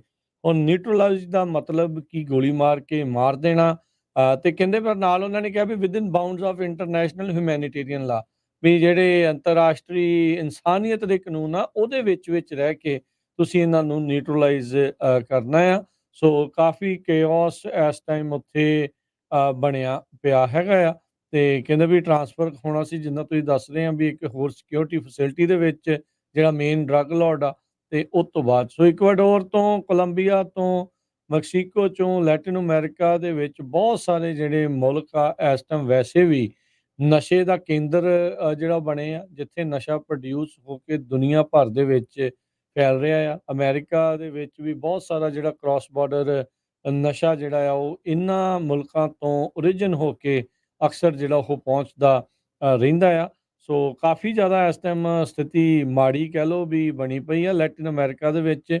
ਲੈਟਿਨ ਅਮਰੀਕਾ ਦੀ ਜਿਹੜੀ ਇਨਸਟੇਬਿਲਿਟੀ ਆ, ਉਹਦਾ ਸਿੱਧਾ ਅਸਰ ਅਮਰੀਕਾ ਦੇ ਉੱਤੇ ਪੈਂਦਾ ਆ, ਕਿਉਂਕਿ ਆਪਾਂ ਦੇਖਦੇ ਹਾਂ ਜਦੋਂ ਹਿੰਸਾ ਕਿਸੇ ਮੁਲਕਾਂ ਦੇ ਵਿੱਚ ਵੱਧਦੀ ਆ ਤਾਂ ਉਸ ਤੋਂ ਬਾਅਦ ਦੇ ਵਿੱਚ ਇਵੈਂਚੁਅਲੀ ਸਾਰੇ ਜਾਣੇ ਅਮਰੀਕਾ ਵੱਲ ਨੂੰ ਰੁਖ ਜਿਹੜਾ ਉਹ ਕਰਦੇ ਆ। ਤੇ ਜੋ ਆਪਾਂ ਇਸ ਟਾਈਮ ਸਦਰਨ ਬਾਰਡਰ ਦੇ ਉੱਤੇ ਦੇਖ ਰਹੇ ਆ, ਅਜਿਹੇ ਕਾਰਨਾਂ ਕਰਕੇ ਜਿਹੜਾ ਉੱਥੇ ਹਾਲਾਤ ਹੋਰ ਵੀ ਜਿਹੜੇ ਉਹ ਫਿਰ ਬੈਡ ਜਿਹੜੇ ਉਹ ਬਣ ਜਾਂਦੇ ਆ। ਸੋ ਦੇਖੋ ਅੱਗੇ ਕੀ ਬਣਦਾ ਆ, ਪਰ ਜਿਹੜੀ ਸਥਿਤੀ ਇਕਵਾਡੋਰ ਦੀ ਕਾਫੀ ਜ਼ਿਆਦਾ ਤਣਾਅਪੂਰਨ ਬਣੀ ਪਈ ਆ। ਅਗਲੀ ਗੱਲ ਕਰੀਏ, ਯੂਕਰੇਨ ਦੇ ਪ੍ਰੈਜ਼ੀਡੈਂਟ ਉਹ ਬਾਲਟਿਕ ਨੇਸ਼ਨਸ ਦੇ ਦੌਰੇ ਦੇ ਉੱਤੇ ਜਿਹੜੇ ਉਹ ਜਾ ਰਹੇ ਆ। ਲਿਥੁਏਨੀਆ ਦੇ ਵਿੱਚ ਉਹ ਗਏ ਨੇ ਤਾਂ ਉਹਨਾਂ ਨੇ ਉੱਥੇ ਅਪੀਲ ਕੀਤੀ ਆ, ਮੰਗ ਕੀਤੀ ਆ ਵੀ ਭਾਈ ਸਾਨੂੰ ਸਾਡੇ 에ਅਰ ਡਿਫੈਂਸ ਦੇ ਲਈ ਬਹੁਤ ਜ਼ਿਆਦਾ ਰਾਸ਼ੀ ਦੀ ਤੇ ਹਥਿਆਰਾਂ ਦੀ ਜਿਹੜੀ ਇਸ ਟਾਈਮ ਲੋੜ ਆ। ਉਦੋਂ ਲਿਥੁਏਨੀਆ ਦੇ ਨਾਲ ਉਹਨਾਂ ਨੇ $200 ਮਿਲੀਅਨ ਜਿਹੜਾ ਐਲਾਨਿਆ ਲਿਥੁਏਨੀਆ ਨੇ ਵੀ ਯੂਕਰੇਨ ਨੂੰ ਜਿਹੜੀ ਸਹਾਇਤਾ ਦੇ ਤੌਰ ਦੇ ਉੱਤੇ 200 ਮਿਲੀਅਨ ਯੂਰੋ ਜਿਹੜੇ ਆ ਉਹ ਦੇਣਗੇ। ਵਿਲਨੀਅਸ ਜਿਹੜੀ ਰਾਜਧਾਨੀ ਲਿਥੁਏਨੀਆ ਦੀ, ਉੱਥੇ ਜਿਹੜੀ ਗੱਲਬਾਤ ਕਰਦੇ ਹੋਏ ਜ਼ੈਲੈਂਸਕੀ ਨੇ ਕਿਹਾ ਵੀ ਯੂਕਰੇਨ ਆਪਣੇ ਜਿਹੜਾ 에ਅਰ ਡਿਫੈਂਸ ਸਿਸਟਮ ਆ ਉਹ ਰਸ਼ੀਆ ਦੇ ਉਲਟ ਉਸ ਨੂੰ ਹੋਰ ਜ਼ਿਆਦਾ ਮਜ਼ਬੂਤ ਜਿਹੜਾ ਉਹ ਕਰੇ। ਤੇ ਕਹਿੰਦੇ ਲਗਾਤਾਰ ਜਿਹੜਾ ਰੂਸ ਦੇ ਦੁਆਰਾ ਮਿਜ਼ਾਈਲ ਤੇ ਡਰੋਨ ਹਮਲਿਆਂ ਨੂੰ ਇਸ ਟਾਈਮ ਵਧਾਇਆ ਗਿਆ ਆ, ਉਹਦੇ ਨਾਲ ਸਾਡੀਆਂ ਜਿਹੜੀਆਂ ਐਮੂਨੇਸ਼ਨ ਦੀਆਂ ਸਪਲਾਈਜ਼ ਆ ਉਹ ਖਤਮ ਹੋ ਰਹੀਆਂ ਨੇ ਤੇ ਅਸੀਂ ਚਾਹੁੰਦੇ ਹਾਂ ਵੀ ਉਹ ਮੁੜ ਦੁਬਾਰਾ ਜਿਹੜੇ ਭੰਡਾਰੇ ਆ ਉਹ ਭਰ ਜਾਣ। ਸੋ ਲਿਥੁਏਨੀਆ ਦੀ ਡਿਫੈਂਸ ਕੌਂਸਲ ਆ, ਉਹਨਾਂ ਨੇ 200 ਮਿਲੀਅਨ ਯੂਰੋ ਦਾ ਜਿਹੜਾ ਪੈਕੇਜ ਆ ਲੌਂਗ ਟਰਮ ਮਿਲਟਰੀ ਅਸਿਸਟੈਂਸ ਦੇ ਤੌਰ ਦੇ ਉੱਤੇ ਯੂਕਰੇਨ ਨੂੰ ਜਿਹੜਾ ਉੱਥੇ ਦਿੱਤਾ ਹੈਗਾ ਆ। ਤੇ ਨਾਲ ਦੇ ਨਾਲ ਜ਼ੈਲੈਂਸਕੀ ਕਹਿੰਦੇ ਵੀ ਯੂਕਰੇਨ ਇੱਛਾ ਰੱਖਦਾ ਆ ਵੀ ਉਹ ਯੂਰਪੀਅਨ ਯੂਨੀਅਨ ਤੇ ਨਾਟੋ ਦਾ ਜਿਹੜਾ ਉਹ ਮੈਂਬਰ ਬਣੇ ਤੇ ਇਸ ਦੇ ਨਾਲ ਡਰੋਨ ਪ੍ਰੋਡਕਸ਼ਨ ਤੇ ਇਲੈਕਟ੍ਰੋਨਿਕ ਵਾਰਫੇਅਰ ਕੈਪੈਸਿਟੀ ਦੇ ਵਿੱਚ ਵੀ ਅਸੀਂ ਆਪਣਾ ਹੱਥ ਇਸ 'ਚ ਅਜਮਾਉਣਾ ਚਾਹੁੰਦੇ ਹਾਂ। ਜ਼ੈਲੈਂਸਕੀ ਨੇ ਚੇਤਾਵਨੀ ਦਿੱਤੀ ਵੀ ਰੂਸੀ ਜਿਹੜੇ ਰਾਸ਼ਟਰਪਤੀ ਪੁਤਿਨ ਆ ਉਸ ਦੀਆਂ ਇੰਟੈਂਸ਼ਨ ਇੱਛਾਵਾਂ ਕਲੀਅਰ ਨੇ, ਵੀ ਉਹ ਕਹਿੰਦੇ ਵੀ ਉਨੀ ਦੇਰ ਤੱਕ ਉਹ ਰੁਕੂਗਾ ਨਹੀਂ ਜਿੰਨੀ ਦੇਰ ਤੱਕ ਉਹ ਪੂਰੀ ਤਰ੍ਹਾਂ ਯੂਕਰੇਨ ਨੂੰ ਆਕੂਪਾਈ ਜਿਹੜਾ ਉਹ ਨਹੀਂ ਕਰ ਲੈਂਦਾ। ਸੋ ਕਹਿੰਦੇ ਵੀ he is not going to stop, he wants to fully occupy us. So ਹੁਣ ਦੇਖੋ ਕਿ ਕੀ ਬਣਦਾ ਆ, ਪਰ ਇਸ ਟਾਈਮ ਫਰਿਆਦੀ ਬਣ ਕੇ ਇਹ ਯੂਰਪ ਦੇ ਬਾਲਟਿਕ ਨੇਸ਼ਨਸ ਦੇ ਵਿੱਚ ਗਿਆ ਆ ਤਾਂ ਜੋ ਜਿਹੜਾ ਡਿਫੈਂਸ ਦੇ ਲਈ ਇਹਨਾਂ ਦੀ ਐਮੂਨੇਸ਼ਨ ਵੀ ਮੁੱਕ ਰਹੀ ਆ ਤੇ ਰਾਸ਼ੀ ਵੀ ਦੁਨੀਆ ਭਰ ਚੋਂ ਘਟ ਰਹੀ ਆ, ਉਸ ਦਾ ਕਹਿ ਲਓ ਵੀ ਫਲੋ ਆ ਕਹਿੰਦੇ ਵੀ ਦੁਬਾਰਾ ਚੱਲ ਸਕੇ। ਆਪਣੇ ਗੁਆਂਢੀ ਮੁਲਕ ਕੈਨੇਡਾ ਦੇ ਵਿੱਚ ਅੱਜ ਸਵੇਰੇ ਇੱਕ 에ਅਰ ਕੈਨੇਡਾ ਦਾ ਜਹਾਜ਼ ਉੱਡਣ ਵਾਲਾ ਸੀ, ਜਦੋਂ ਇੱਕ ਪੈਸੇਂਜਰ ਨੇ ਉਹਦਾ ਜਿਹੜਾ ਡੋਰ ਹੈਗਾ, ਕੈਬਨ ਦਾ ਡੋਰ, ਉਹ ਖੋਲਣ ਦੀ ਕੋਸ਼ਿਸ਼ ਕੀਤੀ ਤੇ ਡੋਰ ਥੱਲੇ ਡਿੱਗ ਪਿਆ ਤੇ ਨਾਲ ਦੀ ਨਾਲ ਜਿਹੜਾ ਪੈਸੇਂਜਰ ਆ ਉਹ ਵੀ ਡਿੱਗ ਪਿਆ ਤੇ ਉਹਦੇ ਜਿਹੜੀਆਂ ਆ ਸੱਟਾਂ ਲੱਗ ਗਈਆਂ। ਤੇ ਉੱਥੇ ਟੋਰਾਂਟੋ ਪੀਅਰਸਨ ਜੋ 에ਅਰਪੋਰਟ ਆ, ਉੱਥੇ ਫਿਰ ਫਲਾਈਟਾਂ ਕਾਫੀ ਜ਼ਿਆਦਾ ਜਿਹੜੀਆਂ ਲੇਟ ਹੋ ਗਈਆਂ। ਸੋ ਇਹਦੇ ਸੰਬੰਧ ਦੇ ਵਿੱਚ ਜਿਹੜੀ ਉੱਥੇ ਦੀ ਪੀਲ ਡਿਸਟ੍ਰਿਕਟ ਪੁਲਿਸ ਆ, ਉਹਨਾਂ ਨੇ ਦੱਸਿਆ ਵੀ ਅਸੀਂ ਇਨਵੈਸਟੀਗੇਸ਼ਨ ਕਰ ਰਹੇ ਹਾਂ ਵੀ ਪੈਸੇਂਜਰ ਜੋ ਸੀ ਉਹ ਜਦੋਂ ਬੋਰਡ ਕੀਤਾ ਜਹਾਜ਼ ਦੇ ਉੱਤੇ ਤੇ ਉਹ ਬੜਾ ਨਾਰਮਲ ਲੱਗਦਾ ਸੀ ਤੇ ਸਿੱਧਾ ਹੀ ਜਾਂਦਾ ਉਹ ਕੈਬਨ ਡੋਰ ਨੂੰ ਗਿਆ ਤੇ ਉੱਥੇ ਜਾ ਕੇ ਉਸਨੇ ਡੋਰ ਜਦੋਂ ਖੋਲਣ ਦੀ ਕੋਸ਼ਿਸ਼ ਕੀਤੀ ਤੇ ਡੋਰ ਜਿਹੜਾ ਆ ਉਹ ਟੁੱਟ ਕੇ ਥੱਲੇ ਡਿੱਗ ਪਿਆ ਤੇ ਨਾਲ ਦੀ ਨਾਲ ਉਹ ਆਪ ਵੀ ਜਿਹੜਾ ਥੱਲੇ ਡਿੱਗ ਪਿਆ। ਪਲੇਨ ਬੋਇੰਗ 777 ਸੀ, ਜਿਹਦੇ ਵਿੱਚ 319 ਦੇ ਕਰੀਬ ਪੈਸੇਂਜਰ ਸੀਗੇ। ਕਾਫੀ ਘੰਟੇ ਫਿਰ ਇਹ ਜਹਾਜ਼ ਲੇਟ ਉੱਡਿਆ। 에ਅਰ ਕੈਨੇਡਾ ਤੇ ਗ੍ਰੇਟਰ ਟੋਰਾਂਟੋ 에ਅਰਪੋਰਟ ਅਥਾਰਟੀ ਜੋ ਆਪਰੇਟ ਕਰਦੀ ਆ ਪੀਅਰਸਨ ਇੰਟਰਨੈਸ਼ਨਲ 에ਅਰਪੋਰਟ ਨੂੰ, ਉਹਨਾਂ ਨੇ ਇਹ ਕਿਹਾ ਵੀ ਅਸੀਂ ਇਸ ਇਨਸੀਡੈਂਟ ਦੀ ਇਨਵੈਸਟੀਗੇਸ਼ਨ ਕਰ ਰਹੇ ਹੈਗੇ ਆ ਤੇ 에ਅਰਲਾਈਨ ਦੇ ਨਾਲ peel regional police, peel EMS, ਇਹ ਸਾਰੇ ਜਿਹੜੇ ਆ ਸਪੋਰਟ ਦੇ ਰਹੇ ਹੈਗੇ। ਜੀ ਕੈਨੇਡਾ ਦੀ ਉਹ ਅਗਲੀ ਇੱਕ ਹਰਜੋਤ ਸਿੰਘ ਜੀ ਖਬਰ ਆ, ਚੰਗੀ ਖਬਰ ਜਿਹੜੀ ਉਹਨਾਂ ਦੇ ਲਈ ਹੋ ਸਕਦੀ ਆ। ਹੋਂਡਾ ਮੋਟਰ ਵਾਲੇ ਕਹਿ ਰਹੇ ਆ ਵੀ ਉਹ ਸੋਚ ਰਹੇ ਆ ਕੈਨੇਡਾ ਦੇ ਵਿੱਚ ਇੱਕ 2 ਟ੍ਰਿਲੀਅਨ ਯੈਨ ਯਾਨੀ ਕਿ ਤਕਰੀਬਨ 14 ਬਿਲੀਅਨ US ਡਾਲਰ ਦਾ ਪ੍ਰੋਜੈਕਟ, ਇੱਕ ਫੈਕਟਰੀ ਇਲੈਕਟ੍ਰਿਕ ਵਹੀਕਲ ਪਲਾਂਟ ਜਿਹੜਾ ਆ ਉਹ ਬਣਾਉਣ ਬਾਰੇ ਸੋਚ ਰਹੇ ਹੈਗੇ ਆ। ਸੋ ਇਹ ਪ੍ਰੋਜੈਕਟ ਕਹਿੰਦੇ ਵੀ ਹੋਂਡਾ ਦੀ ਇੱਕ ਬਹੁਤ ਵੱਡੀ ਇਨਵੈਸਟਮੈਂਟ ਦੇ ਤੌਰ ਦੇ ਉੱਤੇ ਜਿਹੜਾ ਉਹ ਹੋ ਸਕਦਾ। ਕੈਨੇਡਾ ਦੇ ਜਿਹੜੇ ਇੰਡਸਟਰੀ ਦੇ ਮਿਨਿਸਟਰ ਦੇ ਆਫਿਸ, ਉਹਨਾਂ ਨੇ ਸਟੇਟਮੈਂਟ ਰਿਊਟਰਸ ਨੂੰ ਦਿੱਤੀ। ਉਹਨਾਂ ਨੇ ਕਹਿੰਦਾ ਵੀ ਕੈਨੇਡਾ ਇਸ ਟਾਈਮ ਦੇਖ ਰਿਹਾ ਆ ਕਾਫੀ ਵੱਡੀ ਇਨਵੈਸਟਮੈਂਟ, ਹੋਂਡਾ ਸੌਰੀ ਦੇਖ ਰਿਹਾ ਵੀ ਕੈਨੇਡਾ ਵਿੱਚ ਕਾਫੀ ਵੱਡੀ ਇਨਵੈਸਟਮੈਂਟ ਕਰਨ ਦੇ ਲਈ। ਕਹਿੰਦੇ ਵੀ ਕਿਉਂਕਿ ਸਾਡੇ ਮੁਲਕ ਦੀ ਵਰਕਫੋਰਸ ਦੀ ਕੁਆਲਿਟੀ ਬਹੁਤ ਗੁੱਡ ਆ ਤੇ ਨਾਲ ਸਾਡੀ ਇੰਡਸਟਰੀ ਦੀ ਸਟਰੈਂਥ ਵੀ ਜਿਹੜੀ ਇਸ ਦੇ ਨਾਲ ਵਧੇਗੀ। ਬੈਟਰੀ ਪਾਵਰਡ ਵਹੀਕਲਸ ਇਸ ਟਾਈਮ ਦੇਖਿਆ ਜਾਵੇ ਤਾਂ ਹੋਂਡਾ ਦੀ ਵਰਲਡ ਵਾਈਡ ਸੇਲ ਦੇ ਵਿੱਚ ਮਹਿਜ 0.5% ਸੇਲਸ ਦੇ ਵਿੱਚ ਆ, ਪਰ ਜਿਸ ਰਫਤਾਰ ਦੇ ਨਾਲ ਜਿਹੜੀਆਂ ਬੈਟਰੀ ਪਾਵਰਡ ਵਹੀਕਲਸ ਦਾ ਕੰਮ ਤੇਜ਼ੀ ਦੇ ਨਾਲ ਵਧਿਆ ਆ, ਉਸ ਦੇ ਕਰਦਿਆਂ ਜਿਹੜੀ ਜਾਪਾਨ ਦੀ ਆਟੋਮੇਕਰ ਕੰਪਨੀ ਆ ਉਹ ਸੋਚ ਰਹੀ ਆ ਵੀ ਇੱਕ ਪੂਰਾ ਡੈਡੀਕੇਟਿਡ ਇਲੈਕਟ੍ਰਿਕ ਵਹੀਕਲ ਪਲਾਂਟ ਹੀ ਜਿਹੜਾ ਬਣਾਇਆ ਜਾਵੇ ਤੇ ਕੈਨੇਡਾ ਦੇ ਵਿੱਚ ਜਿਹੜਾ ਇਸ ਦੇ ਨਾਲ ਜਿਹੜਾ ਉਹ ਬਣ ਸਕਦਾ ਹੈ। ਨਾਰਥ ਅਮਰੀਕਾ ਦੇ ਵਿੱਚ ਕਹਿੰਦੇ ਪ੍ਰੋਡਕਸ਼ਨ ਉਹਨਾਂ ਨੇ 2026 ਦੇ ਵਿੱਚ ਸ਼ੁਰੂ ਕਰ ਦੇਣੀ ਆ। ਇਸ ਤੋਂ ਪਹਿਲਾਂ ਇਸ ਆਟੋਮੇਕਰ ਨੇ LG એનર્ਜੀ ਸੋਲਿਊਸ਼ਨ ਦੇ ਨਾਲ ਪਾਰਟਨਰ ਬਣ ਕੇ 2022 ਦੇ ਵਿੱਚ ਅਨਾਉਂਸ ਕੀਤਾ ਸੀ ਓਹਾਇਓ ਦੇ ਵਿੱਚ ਵੀ ਉਹ 4.4 ਬਿਲੀਅਨ ਡਾਲਰ ਦੀ ਦੋਨੋਂ ਜਾਣੇ ਮਿਲ ਕੇ ਇੱਕ ਜੁਆਇੰਟ ਵੈਂਚਰ ਬੈਟਰੀ ਪਲਾਂਟ ਜਿਹੜਾ ਆ ਉਹ US ਦੇ ਵਿੱਚ ਬਣਾਉਣਗੇ। ਸੋ ਕੈਨੇਡਾ ਦੇ ਵਿੱਚ ਹੀ ਇੱਕ ਜਰਨਲਿਸਟ ਨੇ ਉੱਥੇ ਦੀ ਡਿਪਟੀ ਪ੍ਰਾਈਮ ਮਿਨਿਸਟਰ ਤੇ minister of finance Christy Freeland ਨੂੰ ਇੱਕ ਕੁਐਸਚਨ ਪੁੱਛਣ ਦੀ ਕੋਸ਼ਿਸ਼ ਕੀਤੀ ਤੇ ਉਸ ਨੂੰ ਜਿਹੜੇ ਉਹਦੇ ਸਿਕਿਉਰਿਟੀ ਗਾਰਡਸ ਆ ਉਹ ਫੜ ਕੇ ਅਰੈਸਟ ਕਰਕੇ ਲੈ ਗਿਆ, ਜਿਹਦੇ ਉੱਤੇ ਐਲਨ ਮਸਕ ਨੇ ਵੀ ਕਾਫੀ ਗੁੱਸਾ ਜਿਹੜਾ ਆ ਆਪਣਾ ਜ਼ਾਹਰ ਕੀਤਾ ਹੈਗਾ। ਇਹ ਜੋ ਜਰਨਲਿਸਟ ਆ ਇਹ ਕੈਨੇਡਾ ਦੇ ਡਿਪਟੀ ਪ੍ਰਾਈਮ ਮਿਨਿਸਟਰ ਨੂੰ ਕੁਐਸਚਨ ਪੁੱਛਣ ਜਾ ਰਿਹਾ ਸੀ ਉਸ ਫਲਾਈਟ ਦੇ ਸੰਬੰਧ ਦੇ ਵਿੱਚ ਜੋ ਕੁਝ ਮਹੀਨੇ ਪਹਿਲਾਂ ਜੋ ਆ ਉਹ ਇੱਕ ਕ੍ਰੈਸ਼ ਹੋ ਗਈ ਸੀ। ਉਹਦੇ ਵਿੱਚ ਜਨਵਰੀ 8 2020 ਨੂੰ ਇਹ ਫਲਾਈਟ ਸੀਗੀ ਜਿਹਦੇ 167 ਪੈਸੰਜਰ ਸੀ ਤੇ 50 ਦੇ ਕਰੀਬ ਉਹ 'ਚੋਂ ਕੈਨੇਡੀਅਨ ਨੈਸ਼ਨਲ ਸੀਗੇ। ਸੋ ਇਲੋਨ ਮਸਕ ਨੇ ਇਹ ਕਿਹਾ ਵੀ ਚਾਹੇ ਉਹਦਾ ਪੁੱਛਣ ਦਾ ਥੋੜਾ ਤਰੀਕਾ ਸਹੀ ਨਹੀਂ ਸੀ, ਪਰ ਜਿਸ ਹਿਸਾਬ ਦੇ ਨਾਲ ਉਹਦੇ ਤੇ ਜਿਹੜੇ ਅਸੌਲਟ ਦੇ ਚਾਰजेस ਲਾਏ ਗਏ ਆ ਜਰਨਲਿਸਟ ਦੇ, ਇਹ ਬਹੁਤ ਮਾੜੀ ਗੱਲ ਹੈਗੀ। ਜੀ, ਬ੍ਰੇਕ ਦਾ ਵਕਤ ਆ। ਬ੍ਰੇਕ ਤੋਂ ਬਾਅਦ ਦੇ ਵਿੱਚ ਆਪਾਂ ਹੋਰ ਖਬਰਾਂ ਜਿਹੜਾ ਕਰਾਂਗੇ। ਹੰਟਰ ਬਾਈਡਨ ਦੇ ਨਾਲ ਲੇਟੈਸਟ ਕੀ ਚੱਲ ਰਿਹਾ ਆ ਉਸ ਦੇ ਬਾਰੇ ਜਿਹੜੀਆਂ ਉਹ ਜਾਣਕਾਰੀਆਂ ਤੁਹਾਡੇ ਨਾਲ ਸਾਂਝੀਆਂ ਕਰਦੇ ਹਾਂ। ਅਮਰੀਕਾ ਦੀਆਂ ਹੋਰ ਜਿਹੜੀਆਂ ਅਹਿਮ ਖਬਰਾਂ ਜੋ ਇਸ ਟਾਈਮ ਵੈਦਰ ਦਾ ਹਾਲਾਤ ਬਣੇ ਪਏ ਆ, ਉਸ ਨੂੰ ਲੈ ਕੇ USDA ਨਿਆਣਿਆਂ ਨੂੰ ਲੈ ਕੇ ਜਿਹੜੀਆਂ ਕੁਛ ਨਵੇਂ ਪ੍ਰੋਗਰਾਮਸ ਦੀ ਜਿਹੜੀ ਚਰਚਾ ਕਰ ਰਹੇ ਆ, ਉਹ ਸਾਰੀਆਂ ਆਪਾਂ ਖਬਰਾਂ ਕਰਾਂਗੇ। ਮਿਲਦੇ ਹਾਂ ਬ੍ਰੇਕ ਤੋਂ ਬਾਅਦ 'ਚ।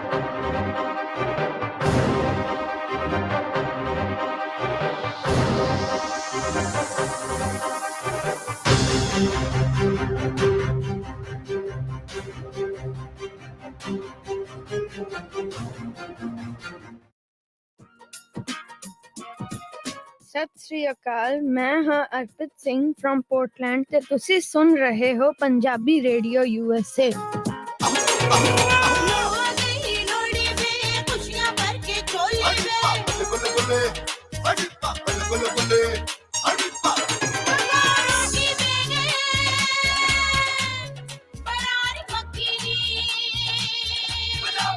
ਬਰਾਰਨ ਦੀ ਚੱਕੀ ਦਾ ਪੰਜਾਬੀ ਮੱਕੀ ਦਾ ਆਟਾ, ਖਾਲਸ, ਤਾਜ਼ਾ ਅਤੇ ਮਜ਼ੇਦਾਰ। ਜਦੋਂ ਵੀ ਪਕਾਓ ਸਵਾਦ ਮਿਲੇ ਜ਼ੋਰਦਾਰ। ਬਰਾਰ ਮੱਕੀ ਦਾ ਆਟਾ ਦੇ। ਬੇਕਰਸਫੀਲਡ ਵਿੱਚ ਖੁੱਲ ਚੁੱਕਾ ਹੈ ਨਵਾਂ ਇੰਡੀਅਨ ਗ੍ਰੋਸਰੀ ਸਟੋਰ ਸੁਪਰ ਬਾਜ਼ਾਰ Bakersfield, 2303 south union avenue Bakersfield, ਜਿੱਥੇ ਤੁਸੀਂ ਲੈ ਸਕਦੇ ਹੋ ਹਰ ਪ੍ਰਕਾਰ ਦੀ ਗ੍ਰੋਸਰੀ। ਗੁਰਦੁਆਰਾ ਸਾਹਿਬ ਲਈ ਗ੍ਰੋਸਰੀ ਦੇ ਉੱਤੇ 10% ਡਿਸਕਾਊਂਟ, ਵਿਆਹ ਸ਼ਾਦੀ ਦੇ ਲਈ ਮਠਿਆਈ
ਵੀ ਇਸ ਦਾ ਕੋਈ ਅਸਰ ਹੁੰਦਾ ਆ ਕਿ ਨਹੀਂ। ਜੀ ਬਿਲਕੁਲ। ਸੋ ਅਗਲੀ ਜਿਹੜੀ ਖਬਰ ਹਰਜੋਤ ਸਿੰਘ ਜੀ ਉਸ ਉੱਤੇ ਨਜ਼ਰ ਮਾਰਦੇ ਜਾਈਏ ਤਾਂ ਜਿਹੜੇ ਕੱਲ ਨਿਊਯਾਰਕ ਦੇ ਇੱਕ ਸਿਨੇਗੋਗ ਦੇ ਵਿੱਚ ਇੱਕ ਇਲੀਗਲ ਟਨਲ ਜਿਹੜੀ ਉਹ ਲੱਭੀ, ਜਿਸ ਤੋਂ ਬਾਅਦ ਦੇ ਵਿੱਚ 9 ਜਾਣਿਆਂ ਦੀ ਗ੍ਰਿਫਤਾਰੀ ਹੋਈ ਆ।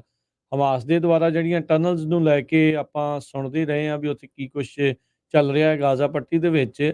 ਅੱਜ ਜਿਊਇਸ਼ ਸੈਂਟਰ ਦੇ ਵਿੱਚ ਨਿਊਯਾਰਕ ਹੈਸਿਡਿਕ ਜਿਊਇਸ਼ ਕਮਿਊਨਿਟੀ ਦੇ 9 ਜਾਣਿਆਂ ਨੂੰ ਗ੍ਰਿਫਤਾਰ ਕੀਤਾ ਗਿਆ, ਜਦ ਕਹਿੰਦੇ ਵੀ ਅਚਾਨਕ ਉੱਥੇ ਇਹਨਾਂ ਦੇ ਸਿਨੇਗੋਗ ਦੇ ਵਿੱਚ ਇੰਸਪੈਕਸ਼ਨ ਕਰਨ ਦੇ ਲਈ ਪਹੁੰਚੇ ਤਾਂ ਉਹਨਾਂ ਨੇ ਦੇਖਿਆ ਵੀ ਇੱਕ ਬਰੁਕਲਿਨ ਦੀ ਬਹੁਤ ਮੇਨ ਸਟਰੀਟ ਦੇ ਹੇਠੋਂ ਦੀ ਇਹਨਾਂ ਨੇ ਸੁਰੰਗ ਜਿਹੜੀ ਆ ਉਹ ਪੱਟੀ ਹੋਈ ਸੀ।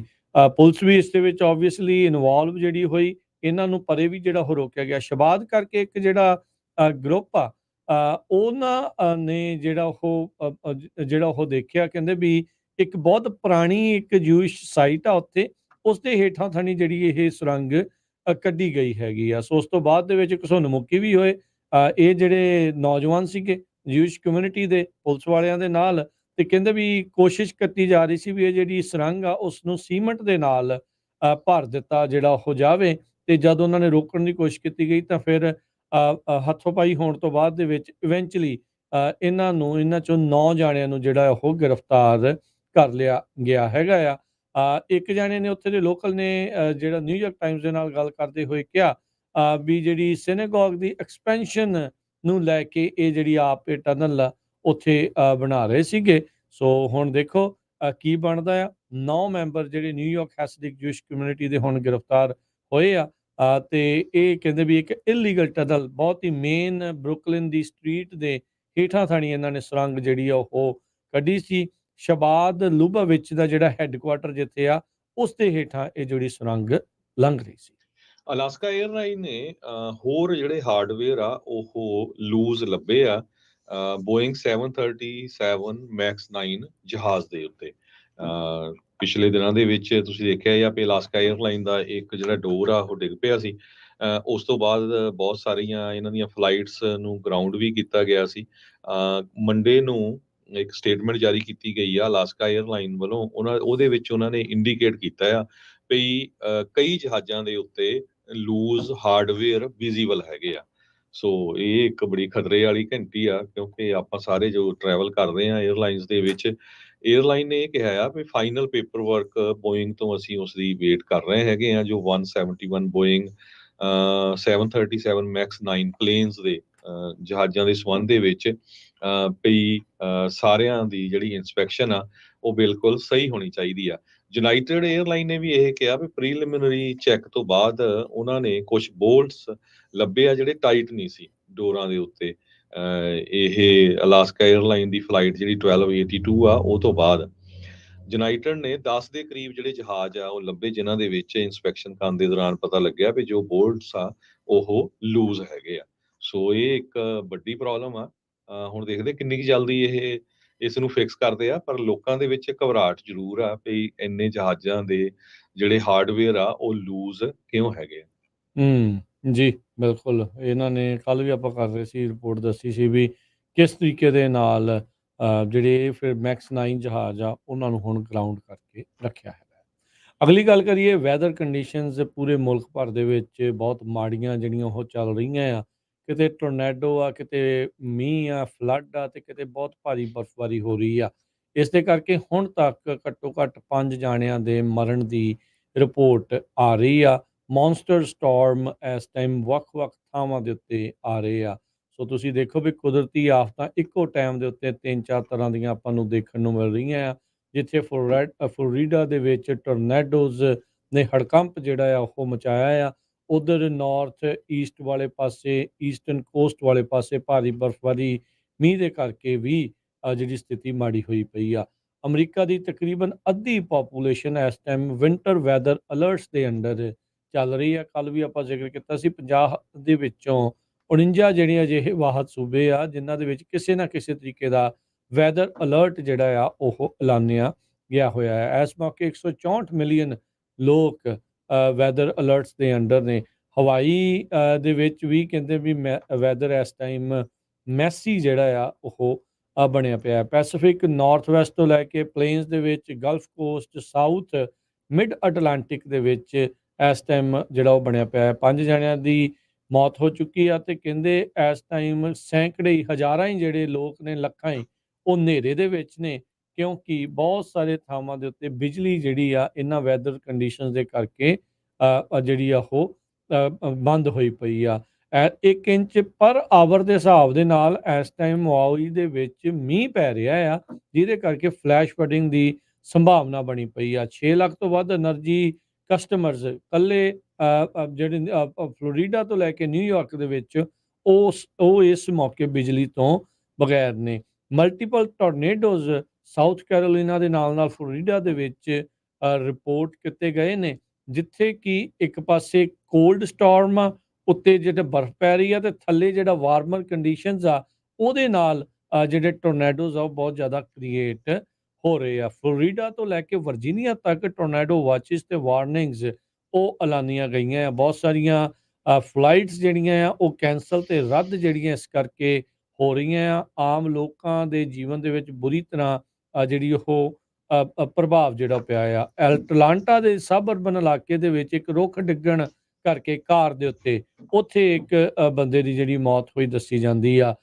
ਚਟਵਾਬਾ ਕਾਉਂਟੀ ਨਾਰਥ ਕੈਰੋਲੀਨਾ ਦੇ ਵਿੱਚ ਇੱਕ ਬੰਦਾ ਤੇ 4 ਜਣੇ ਹੋਰ ਉਹ ਜ਼ਖਮੀ, ਇੱਕ ਜਣਾ ਮਰ ਗਿਆ ਤੇ 4 ਜਣੇ ਜ਼ਖਮੀ ਹੋਏ ਜਦੋਂ ਬਹੁਤ ਤੇਜ਼ ਹਵਾਵਾਂ ਟੋਰਨੇਡੋ ਦੇ ਕਰਕੇ ਜਿਹੜੀਆਂ ਆਈਆਂ, ਜਿਹੜੇ ਇੱਕ ਮੋਬਾਈਲ ਹੋਮ ਪਾਰਕ ਦੇ ਵਿੱਚ ਸਟਰੱਕ ਜਿਹੜਾ ਉਹ ਕੀਤਾ, ਉਹਦੇ ਵਿੱਚ ਵੱਜੀਆਂ ਤੇ ਕਈ ਲੋਕਾਂ ਦੇ ਘਰਾਂ ਨੂੰ ਉਸਨੇ ਉੱਥੇ ਨੁਕਸਾਨ ਜਿਹੜਾ ਉਹ ਪਹੁੰਚਾਇਆ ਆ। ਇਸੇ ਤਰੀਕੇ ਦੇ ਨਾਲ ਮਜ਼ੂਰੀ ਤੋਂ ਦੱਸ ਰਿਹਾ 17 ਸਾਲਾਂ ਦੀ ਇੱਕ ਬੀਬੀ ਜਿਹੜੀ ਡਰਾਈਵਰ ਚਲਾ ਰਹੀ ਸੀਗੀ ਗੱਡੀ ਰੋਲਾ ਦੇ ਵਿੱਚ, ਉਹਦੀ ਗੱਡੀ ਆਊਟ ਆਫ ਕੰਟਰੋਲ ਹੋ ਗਈ, ਉਹਦਾ ਐਕਸੀਡੈਂਟ ਹੋ ਗਿਆ ਤੇ ਉਹ ਓਵਰਪਾਸ ਤੋਂ ਜਿਹੜੀ ਉਹ ਸਟਕ ਹੋ ਗਈ। ਪਿੱਛੋਂ ਇੱਕ ਟਰੱਕ ਟ੍ਰੇਲਰ ਜਿਹੜਾ ਉਹ ਆਇਆ, ਉਸ ਦੇ ਵਿੱਚ ਵੱਜਣ ਕਰਕੇ ਉਸ ਦੀ ਮੌਤ ਹੋ ਗਈ।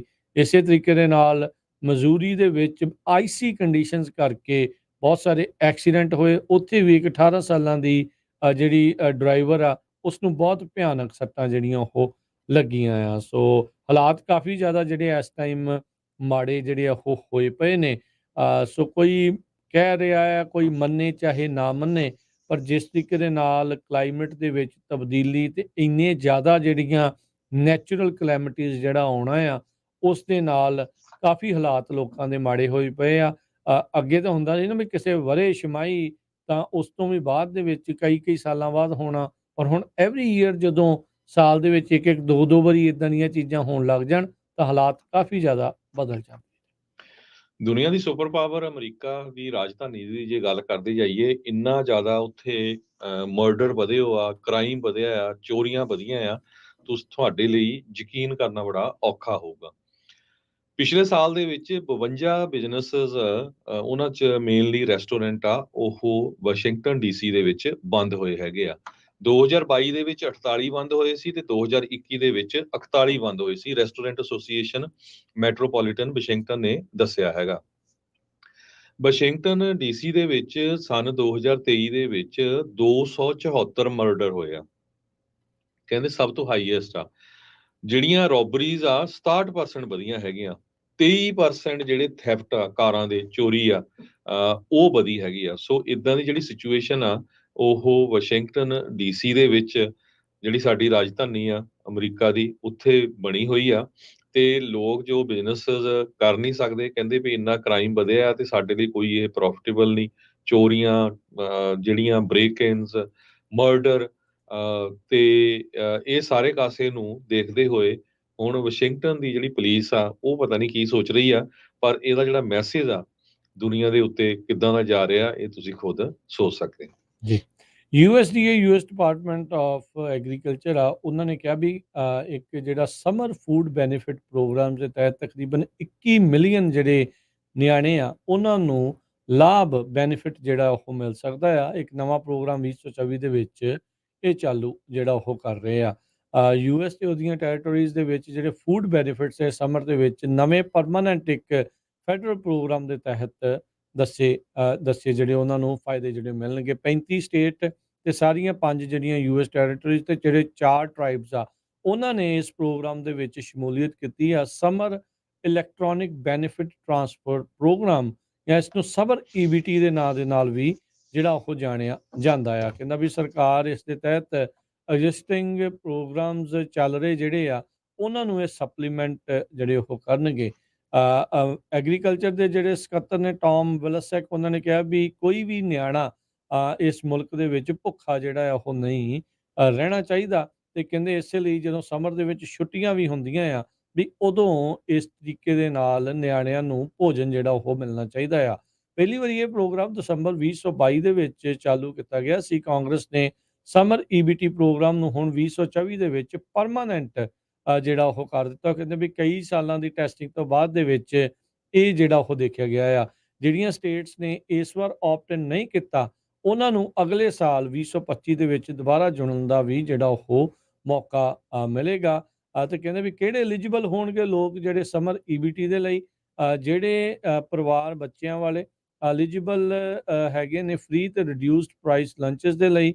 185% ਜਿਹੜੀ ਫੈਡਰਲ ਪਾਵਰਟੀ ਲਾਈਨ ਦੇ ਉੱਤੇ ਆ ਜਾਂ ਉਸ ਤੋਂ ਅੰਡਰ ਨੇ ਉਹ ਜਿਹੜੇ ਸਮਰ EBT ਦੇ ਲਈ ਐਲੀਜੀਬਲ ਹੋਣਗੇ। ਤੇ ਕਹਿੰਦੇ ਵੀ ਇਹ ਕਵਰ ਕਰੂਗਾ 70% ਐਲੀਜੀਬਲ ਪਾਪੂਲੇਸ਼ਨ ਨੂੰ ਪਹਿਲੇ ਸਾਲ ਦੇ ਵਿੱਚ। ਅਕਤੂਬਰ ਦੇ ਵਿੱਚ ਇੱਕ ਰਿਪੋਰਟ ਦੇ ਮੁਤਾਬਕ USDA ਕਹਿੰਦਾ ਆ ਵੀ ਤਕਰੀਬਨ 17 ਮਿਲੀਅਨ ਜਿਹੜੇ ਹਾਊਸ ਹੋਲਡ ਆ US ਦੇ ਵਿੱਚ ਉਹਨਾਂ ਨੂੰ ਸਮੱਸਿਆ ਆਈ ਸੀ 2022 ਦੇ ਵਿੱਚ ਇਹਨਾਂ ਫੂਡ ਜਿਹੜਾ ਉਹ ਲੱਭਣ ਦੇ ਲਈ। ਇਹ 2021 ਦੇ ਵਿੱਚ 13.5 ਮਿਲੀਅਨ ਸੀ ਜੋ ਵੱਧ ਕੇ ਬਾਅਦ 'ਚ 17 ਮਿਲੀਅਨ ਦੇ ਉੱਤੇ ਹੋ ਗਿਆ।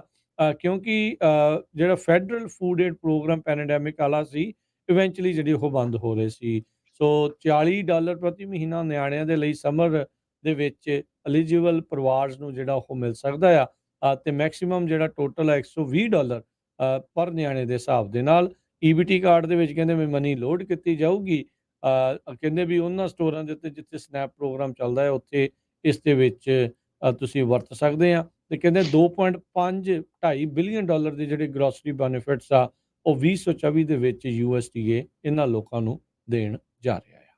ਜੀ, ਇਰਾਕ ਦੇ ਆਫੀਸ਼ੀਅਲਸ ਅਮਰੀਕਨ ਫੌਜੀਆਂ ਲਈ ਓਪਨਲੀ ਤਾਂ ਇਹ ਕਹਿ ਰਹੇ ਆ ਵੀ ਇੱਥੋਂ ਨਿਕਲ ਜਾਓ, ਪਰ ਪ੍ਰਾਈਵੇਟਲੀ ਇਹ ਖਬਰਾਂ ਆ ਰਹੀਆਂ ਵੀ ਇਰਾਕ ਦੇ ਪ੍ਰੈਜ਼ੀਡੈਂਟ ਨੇ US ਦੀ ਜਿਹੜੀ ਆਰਮੀ ਆ ਜਿਹੜੇ ਆਫੀਸ਼ੀਅਲਸ ਆ ਆਰਮੀ ਦੇ ਮਿਲਟਰੀ ਇੰਟਰਨੈਸ਼ਨਲ ਮਿਲਟਰੀ ਕੋਲੀਸ਼ਨ ਦੇ ਉਹਨਾਂ ਨੂੰ ਕਿਹਾ ਵੀ ਨਹੀਂ ਤੁਸੀਂ ਇੱਥੇ ਰਹੋ, ਕਿਉਂਕਿ ਪਿਛਲੇ ਦਿਨਾਂ ਦੇ ਵਿੱਚ ਇੱਕ ਇਰਾਨ ਬੈਕਡ ਮਿਲੀਟੈਂਟ ਗਰੁੱਪ ਦਾ ਜਿਹੜਾ ਲੀਡਰ ਸੀ ਉਸ ਨੂੰ ਅਮਰੀਕਾ ਦੇ ਡਰੋਨਸ ਵੱਲੋਂ ਮਾਰ ਦਿੱਤਾ ਗਿਆ ਸੀ। ਤੇ ਆਪਾਂ ਰਾਜਕਰਮਵੀਰ ਸਿੰਘ ਜੀ ਬ੍ਰੇਕ ਲੈਂਦੇ ਆ। ਬ੍ਰੇਕ ਤੋਂ ਬਾਅਦ ਮਾਰਕ ਜ਼ਕਰਬਰਗ ਹੁਣ ਉਹ ਗਾਈਆਂ ਰੇਜ ਕਰਨੀਆਂ ਸ਼ੁਰੂ ਕਰਤੀਆਂ ਤੇ ਖੇਤ ਲੈਣੇ ਸ਼ੁਰੂ ਕਰਤੇ। ਤੇ ਇੱਕ ਚਾਈਨਾ ਦਾ ਬਹੁਤ ਵੱਡਾ ਅਮੀਰ ਆ, ਉਸਨੇ ਕਿਸ ਤਰ੍ਹਾਂ 2 ਲੱਖ ਤੋਂ ਵੱਧ ਏਕੜ ਅਮਰੀਕਾ ਦੇ ਵਿੱਚ ਖਰੀਦੇ ਹੋਏ ਆ। ਜੀ ਬਿਲਕੁਲ, ਐਮਾਜ਼ੋਨ ਦੇ ਨਾਲ ਇਕਨੋਮੀ ਦੇ ਨਾਲ ਕੁਝ ਹੋਰ ਜਿਹੜੀਆਂ ਗੱਲਾਂ ਤੇ ਰਿਪਬਲਿਕਨ ਜਿਹੜਾ ਡਿਬੇਟ ਆ ਰਿਹਾ ਆ ਉਸ ਵਿੱਚ ਕੀ ਹੋ ਸਕਦਾ ਆ ਉਸ ਬਾਰੇ ਵੀ ਚਰਚਾ ਕਰਦੇ ਹਾਂ। ਮਿਲਦੇ ਹਾਂ ਬ੍ਰੇਕ ਤੋਂ ਬਾਅਦ।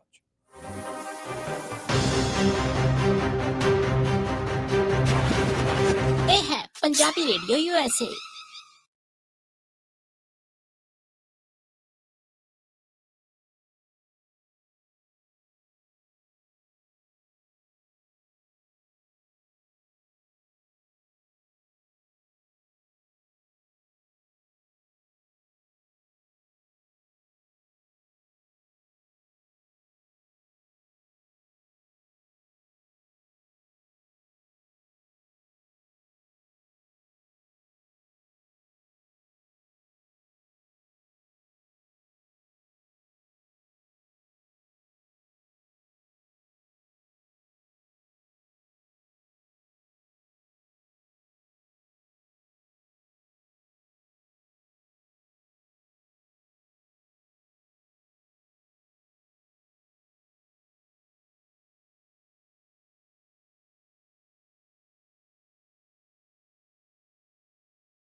ब्रेक तो बाजे करिए आप सबका स्वागत है। इस वक्त प्रोग्राम चल रहा है जी इस time update America. Harjot Singh ji आਇਆਂ ਨੂੰ ਸਵਾਗਤ ਹੈ। ਸਤਿ ਸ੍ਰੀ ਅਕਾਲ ਜੀ। ਸਤਿ ਸ਼੍ਰੀ ਅਕਾਲ, ਧੰਨਵਾਦ, ਜੀ ਆਇਆਂ ਨੂੰ। ਅਗਲੀ ਜਿਹੜੀ ਹਰਜੋਤ ਸਿੰਘ ਦੀ ਖਬਰ ਕਰੀਏ, ਰਿਪਬਲਿਕਨ ਡਿਬੇਟ ਅੱਜ ਜਿਹੜਾ ਹੋਣਾ ਹੈ ਆਇਓਵਾ ਦੇ ਵਿੱਚ, ਜਿੱਥੇ ਜਿਹੜੀਆਂ ਕਾਕਸਿਸ ਹੋ ਰਹੀਆਂ ਨੇ, ਸਿਰਫ ਦੋ ਜਿਹੜੇ ਜੀਓਪੀ ਦੇ ਕੰਟੈਂਡਰ ਹੀ ਜਿਹੜੇ ਉਸ ਦੇ ਵਿੱਚ ਦਿਖਣਗੇ। ਵਿਵੇਕ ਰਾਮਾਸਵਾਮੀ ਕਾਫੀ ਜਿਹੜਾ ਇਸ ਦੇ ਉਲਟ ਪਹਿਲਾਂ ਬੋਲਦਾ ਵੀ ਰਿਹਾ, ਕਹਿੰਦੇ ਨਿੱਕੀ ਹੈਲੀ ਤੇ ਰੌਨ ਡਿਸੈਂਟੈਂਸ, ਇਹ ਦੋਨੋਂ ਜਾਣਿਆਂ ਦੇ ਦਰਮਿਆਨ ਜਿਹੜਾ ਡਿਬੇਟ ਹੋਊਗਾ। ਟਰੰਪ ਹੋਣਾ ਨੇ ਤਾਂ ਪਹਿਲਾਂ ਹੀ ਨਾ ਜਿਹੜੀ ਉਹ ਕੀਤੀ ਹੈ, ਵੈਸੇ ਵੀ ਅਦਾਲਤਾਂ ਦੇ ਵਿੱਚ ਉਹ ਖਾਸੇ ਜਿਹੜੇ ਬਿਜ਼ੀ ਨਜ਼ਰ ਜਿਹੜੇ ਉਹ ਆ ਰਹੇ ਹੈਗੇ ਆ। ਸਾਬਕਾ UN ਦੀ ਜਿਹੜੀ ਅੰਬੈਸਡਰ ਫਲੋਰੀਡਾ ਦੇ ਜਿਹੜੇ ਗਵਰਨਰ ਰੌਨ ਡਿਸੈਂਟੈਂਸ, ਇਹਨਾਂ ਦੇ ਵਿੱਚ ਆਪਸ ਦੇ ਵਿੱਚ ਕਹਿੰਦੇ ਵੀ ਆਮੋ ਸਾਹਮਣੇ ਜਿਹੜੇ ਹੋਣ ਜਾ ਰਹੇ ਆ। ਕਹਿੰਦੇ ਵੀ ਫਾਈਨਲ GOP ਡਿਬੇਟ ਹੋਊਗਾ ਆਇਓਵਾ ਦੀ ਜਿਹੜੀ ਕਾਕਸ ਆ ਉਸ ਤੋਂ ਪਹਿਲਾਂ। ਨੋਮੀਨੇਟਿੰਗ ਪ੍ਰੋਸੈਸ ਇਹ ਜਲਦ ਹੀ ਜਿਹੜਾ ਹੁਣ ਆਉਂਦੇ ਸੋਮਵਾਰ ਤੋਂ ਸ਼ੁਰੂ ਹੋਣ ਜਾ ਰਿਹਾ ਹੈਗਾ। ਸਾਬਕਾ ਜਿਹੜੇ ਟਰੰਪ ਨੇ ਉਹ ਕੁਆਲੀਫਾਈ ਹੈਗੇ ਆ, ਪਰ ਉਹ ਸਕਿਪ ਜਿਹੜਾ ਉਹ ਕਰਨ ਜਾ ਰਹੇ ਆ। ਪਰ ਉਸ ਦੀ ਥਾਂ ਦੇ ਉੱਤੇ ਪੈਰਲਲੀ ਉਸੇ ਟਾਈਮ ਉਹ ਟਾਊਨ ਹਾਲ ਮੀਟਿੰਗ ਜਿਹੜੀ ਉਹ ਕਰਨਗੇ। ਇਹ ਦੋ ਕੈਂਡੀਡੇਟ ਜਿਹੜੇ, ਇਸ ਤੋਂ ਇਲਾਵਾ ਸਾਬਕਾ ਨਿਊ ਜਰਸੀ ਦੇ ਗਵਰਨਰ ਕ੍ਰਿਸ ਕ੍ਰਿਸਟੀ ਤੇ ਜਿਹੜਾ ਐਂਟਰਪ੍ਰੈਨਿਓਰ ਤੇ CEO ਰਿਹਾ ਵਿਵੇਕ ਰਾਮਾਸਵਾਮੀ ਆ, ਉਹ ਕਹਿੰਦੇ CNN ਨੇ ਜਿਹੜਾ ਇਹ ਡਿਬੇਟ ਕਰਾਉਣਾ ਉਸ ਦੇ ਥ੍ਰੈਸ਼ਹੋਲਡ ਨੂੰ ਕੁਆਲੀਫਾਈ ਨਹੀਂ ਕਰ ਰਹੇ, ਇਸ ਲਈ ਉਹ ਜਿਹੜੇ ਆ ਇਹਨਾਂ ਦੇ ਵਿੱਚ ਭਾਗ ਨਹੀਂ ਲੈਣਗੇ। ਨੈਸ਼ਨਲ ਆਡੀਅנס ਦੇ ਸਾਹਮਣੇ ਨਿੱਕੀ ਹੈਲੀ ਤੇ ਡਿਸੈਂਟਸ ਦੇ ਕਹਿੰਦੇ ਵੀ ਇੱਕ ਹੋਰ ਮੌਕਾ ਹੋਊਗਾ ਆਪਣੇ ਆਪ ਨੂੰ ਟਰੰਪ ਹੋਣਾ ਦਾ ਅਲਟਰਨੇਟਿਵ ਜਿਹੜਾ ਉਹ ਪੇਸ਼ ਕਰਨ ਦੇ ਲਈ। ਰਾਮਾਸਵਾਮੀ ਨੇ CNN ਦੇ ਉਲਟ ਕਾਫੀ ਜਿਹੜਾ ਆ ਰੀਸੈਂਟਲੀ ਸਾਬਕਾ ਟਵਿੱਟਰ ਤੇ ਮੌਜੂਦਾ X ਦੇ ਉੱਤੇ ਜਿਹੜਾ ਲਿਖਿਆ ਸੀ, ਕਹਿੰਦੇ ਵੀ ਇਹਨਾਂ ਨੇ ਪੂਰੀ ਤਰ੍ਹਾਂ ਰਿਗ ਕੀਤਾ ਹੈ, ਉਹ ਜਾਣ ਕੇ ਮੈਨੂੰ ਇਸ ਦੇ ਵਿੱਚ ਲੈ ਕੇ ਨਹੀਂ ਆ ਰਹੇ। ਤੇ ਨਿੱਕੀ ਹੈਲੀ ਨੂੰ ਜਿਹੜਾ ਉਹ ਪ੍ਰੋਪ ਅਪ ਜਿਹੜਾ ਇਸ ਟਾਈਮ ਕਰ ਰਹੇ ਆ ਵੀ ਉਹ ਜਿਹੜਾ ਉਹ ਮੋਹਰੇ ਨਿਕਲ ਸਕੇ। ਪਰ ਕਹਿੰਦੇ ਵੀ ਲੋਕ ਉਹਨੇ ਡਿਸਾਈਡ ਕਰਨਗੇ ਵੀ ਇਵੈਂਚੁਅਲੀ ਉਹ ਕਿਹਨਾਂ ਨੂੰ ਇਹਨਾਂ ਕਾਕਸਿਸ ਦੇ ਵਿੱਚ ਜਾਂ ਪ੍ਰਾਇਮਰੀਜ਼ ਦੇ ਵਿੱਚ ਵੋਟ ਪਾਉਣਗੇ। ਪਹਿਲੇ ਨੰਬਰ ਤੇ ਜਿਹੜਾ ਰਹਿੰਦਾ ਹੀ ਰਹਿੰਦਾ ਆ ਉਹ ਤਾਂ ਓਬਵੀਅਸਲੀ ਵਿਨ ਕਰਦਾ ਹੀ ਆ ਪ੍ਰਾਇਮਰੀਜ਼ ਦੇ ਵਿੱਚ। ਪਰ ਕਹਿੰਦੇ ਵੀ ਜਿਹੜੇ GOP ਦੀਆਂ ਪ੍ਰਾਇਮਰੀਜ਼ ਜਾਂ ਕਾਕਸਿਸ ਦੇ ਵਿੱਚ ਦੂਜੇ ਨੰਬਰ ਤੇ ਆਉਣ ਵਾਲਾ ਬੰਦਾ ਹੁੰਦਾ ਆ, ਉਹ ਵੀ ਇਵੈਂਚੁਅਲੀ ਜਿਹੜਾ ਬੜਾ ਅਹਿਮ ਮੰਨਿਆ ਜਾਂਦਾ ਆ। ਕਈ ਵਾਰੀ ਇਹ ਦੇਖਿਆ ਗਿਆ ਵੀ ਜਿਹੜਾ ਦੂਜੇ ਨੰਬਰ ਤੇ ਆ ਰਿਹਾ ਬੰਦਾ ਆ, ਉਹੀ ਬਾਅਦ ਦੇ ਵਿੱਚ ਮੇਨ ਪ੍ਰਾਇਮਰੀ ਕੈਂਡੀਡੇਟ ਦੀ ਜਿਹੜੀ ਆ ਉਹ ਸਲੇਟ ਦੇ ਉੱਤੇ ਐਜ਼ ਏ VP ਦੇ ਤੌਰ ਦੇ ਉੱਤੇ ਦੇਖਿਆ ਜਿਹੜਾ ਉਹ ਜਾਂਦਾ ਆ, ਤਾਂ ਜੋ ਦੋਨੋਂ ਜਾਣਿਆਂ ਨੂੰ ਮਿਲ ਕੇ ਜਿਹੜੀ ਆ ਉਹ ਸਪੋਰਟ ਸਾਰੀ GOP ਦੀ ਜਾਂ ਬਾਕੀ ਲੋਕਾਂ ਦੀ ਉਹ ਵੱਧ ਤੋਂ ਵੱਧ ਮਿਲ ਸਕੇ। ਜੀ, ਅਗਲੀ ਖਬਰ ਵੱਲ ਚਲੀਏ। ਉਹ ਅਮਰੀਕਾ ਦੇ ਵਿੱਚ ਜਿਹੜੀ ਜ਼ਮੀਨ ਖਰੀਦਣ ਦੀ ਹੁਣ ਹੈਗੀ ਆ ਦੌੜ, ਇਹ ਬਾਹਰਲੇ ਮੁਲਕਾਂ ਦੇ ਵਿੱਚ ਵੀ ਕਾਫੀ ਲੱਗੀ ਹੋਈ ਹੈਗੀ ਆ। ਬਹੁਤ ਸਾਰੇ ਬਾਹਰਲੇ ਮੁਲਕਾਂ ਦੇ ਲੋਕ ਅਮਰੀਕਾ ਦੇ ਵਿੱਚ ਆ ਕੇ ਜੋ ਜ਼ਮੀਨ ਆ ਉਹ ਖਰੀਦ ਰਹੇ ਹੈਗੇ ਆ। ਚਾਈਨਾ ਦਾ ਇੱਕ ਬਹੁਤ ਹੀ ਅਮੀਰ ਬੰਦਾ ਆ, ਉਸ ਨੇ ਅਮਰੀਕਾ ਦੇ ਵਿੱਚ ਕਹਿੰਦੇ 2 ਲੱਖ ਏਕੜ ਦੇ ਕਰੀਬ ਜੋ ਜ਼ਮੀਨ ਆ ਉਹ ਖਰੀਦੀ ਹੈਗੀ ਆ। ਸੋ ਅਗਲੀ ਇਸੇ ਤਰ੍ਹਾਂ ਤੁਹਾਨੂੰ ਪਤਾ ਆ ਵੀ ਜੋ ਮਾਈਕਰੋਸਾਫਟ ਦਾ CEO ਬਿਲ ਗੇਟਸ ਆ, ਉਸ ਨੇ ਵੀ 2.5 ਲੱਖ ਤੋਂ ਵੱਧ ਏਕੜ ਜ਼ਮੀਨ USA ਦੇ ਵਿੱਚ ਖਰੀਦੀ ਆ, ਕਿਉਂਕਿ ਸਾਰਿਆਂ ਨੂੰ ਪਤਾ ਜਿਹੜੀ ਅਗਲੀ ਲੜਾਈ ਦੁਨੀਆ ਦੇ ਵਿੱਚ ਹੋਣੀ ਆ ਉਹ ਫੂਡ ਦੀ ਤੇ ਪਾਣੀ ਦੀ ਹੋਣੀ ਹੈਗੀ ਆ। ਇਸੇ ਤਰ੍ਹਾਂ ਜਿਹੜਾ ਮਾਰਕ ਜ਼ਕਰਬਰਗ ਆ, ਉਸ ਨੇ ਹੁਣ ਆਪਣਾ ਜਿਹੜਾ ਇੱਕ ਫਾਰਮ ਆ, ਉਹਦਾ ਫਾਰਮ ਹਾਊਸ ਹਵਾਈ ਦੇ ਵਿੱਚ, ਉੱਥੇ ਗਾਈਆਂ ਨੂੰ ਜਿਹੜਾ ਆ ਰੇਜ਼ ਕਰਨਾ ਸ਼ੁਰੂ ਕੀਤਾ ਹੈਗਾ। ਉਹ ਕਹਿੰਦਾ ਵੀ ਮੈਂ ਦੁਨੀਆ ਦੀਆਂ ਸਭ ਤੋਂ ਬੈਸਟ ਕਾਊਜ਼ ਨੂੰ ਰੇਜ਼ ਕਰਨ ਜਾ ਰਿਹਾ ਆ, ਤੇ ਉਹ ਕਿੱਦਾਂ ਵੈਸਟ ਕਾਊਜ਼ ਹੋ ਗਈਆਂ, ਉਹਨਾਂ ਨੂੰ ਨਟਸ ਵੀ ਖਿਲਾ ਰਿਹਾ ਆ ਤੇ ਬੀਅਰ ਵੀ ਪਿਲਾ ਰਿਹਾ ਹੈਗਾ। ਕਹਿੰਦੇ ਵੀ ਜਿਹੜਾ ਉਹਦਾ ਮੀਟ ਹੋਊਗਾ ਨਾ ਉਹ ਸਭ ਤੋਂ ਵਧੀਆ ਹੋਊਗਾ, ਮੈਕਾਡੈਮੀਆ ਨਟਸ ਕਿਤੇ ਇੰਡੀਆ ਨਾ ਤੇ ਚੱਲ ਜਾਵੇ, ਕਿਤੇ ਬਾਅਦ ਚੋਂ ਢਾਈ ਨਾ ਲੈਣ ਇਹਨੂੰ।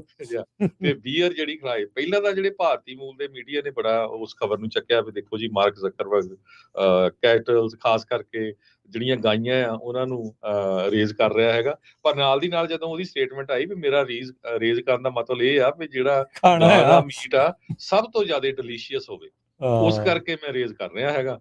ਹੁਣ ਫਿਰ ਦੂਸਰੇ ਪਾਸੇ ਹੋ ਗਿਆ, ਕਹਿੰਦੇ ਵੀ ਇਹ ਜਿਹੜੀ ਹਰ ਇੱਕ ਗਾਂ ਆ ਉਹ 5000 ਤੋਂ ਲੈ ਕੇ 10,000 ਪਾਉਂਡ ਤੱਕ ਫੂਡ ਖਾਂਦੀ ਆ, ਤੇ ਜੇ ਉਹ ਮੈਕਾਡੈਮੀਆ ਟਰੀਜ਼ ਕਿੰਨੇ ਚਾਹੀਦੇ ਹੋਊਗੇ ਉਹਨਾਂ ਨੂੰ ਖਿਲਾਉਣ ਦੇ ਲਈ, ਤੇ ਕਹਿੰਦੇ ਵੀ ਮਾਰਕ ਜ਼ਕਰਬਰਗ ਨੇ ਇਹ ਕਿਹਾ ਵੀ ਮੇਰੀ ਜਿਹੜੀ ਡਾਟਰ ਆ ਉਹ ਵੀ ਮੇਰੀ ਜਿਹੜੀ ਹੈਲਪ ਕਰ ਰਹੀ ਹੈਗੀ ਆ ਇਸ ਜੋ ਕੈਟਲਸ ਨੂੰ ਰੇਜ਼ ਕਰਨ ਦੇ ਲਈ। ਵਾਗੂ ਤੇ ਐਂਗਸ ਬੀਫ ਬਹੁਤ ਜ਼ਿਆਦਾ ਇੱਥੇ ਮਸ਼ਹੂਰ ਆ, ਤੇ ਦੇਖੋ ਬਦਾਮ ਵੀ ਖਵਾਉਂਦਾ, ਮੈਕਡੈਮੀਆ ਨਟਸ ਵੀ ਆ। ਇਹਨੇ ਕਹਿੰਦੇ ਕਈ ਏਕੜ ਮੈਕਡੈਮੀਆ ਟਰੀਜ਼ ਦੇ ਜਿਹੜੇ ਆ ਉੱਥੇ ਲਾਏ ਹੋਏ ਆ। ਦੁਨੀਆ ਨੂੰ ਆਪ ਸੋਸ਼ਲ ਮੀਡੀਆ ਤੇ ਬਿਜ਼ੀ ਕਰਕੇ ਤੇ ਆਪ ਕੁਦਰਤ ਦੇ ਵਿੱਚ ਇਹ ਬੰਦਾ ਜਿਹੜਾ ਉਹ ਜਾ ਰਿਹਾ, ਕਿਉਂਕਿ ਇਹ ਵੀ ਬੰਦੇ ਸਮਝਦੇ ਆ ਸੋਸ਼ਲ ਮੀਡੀਆ ਨੇ ਦੁਨੀਆ ਦਾ ਕੁਝ ਸਵਾਰਨਾ ਨਹੀਂ ਆ। ਉਹ ਉਹਨਾਂ ਨੇ ਮਨੀ ਬਣਾਉਣ ਦੇ ਲਈ, ਡਾਲਰ ਬਣਾਉਣ ਦੇ ਲਈ ਇਹ ਸਾਰੀਆਂ ਚੀਜ਼ਾਂ ਤਿਆਰ ਕੀਤੀਆਂ ਹੈਗੀਆਂ ਆ।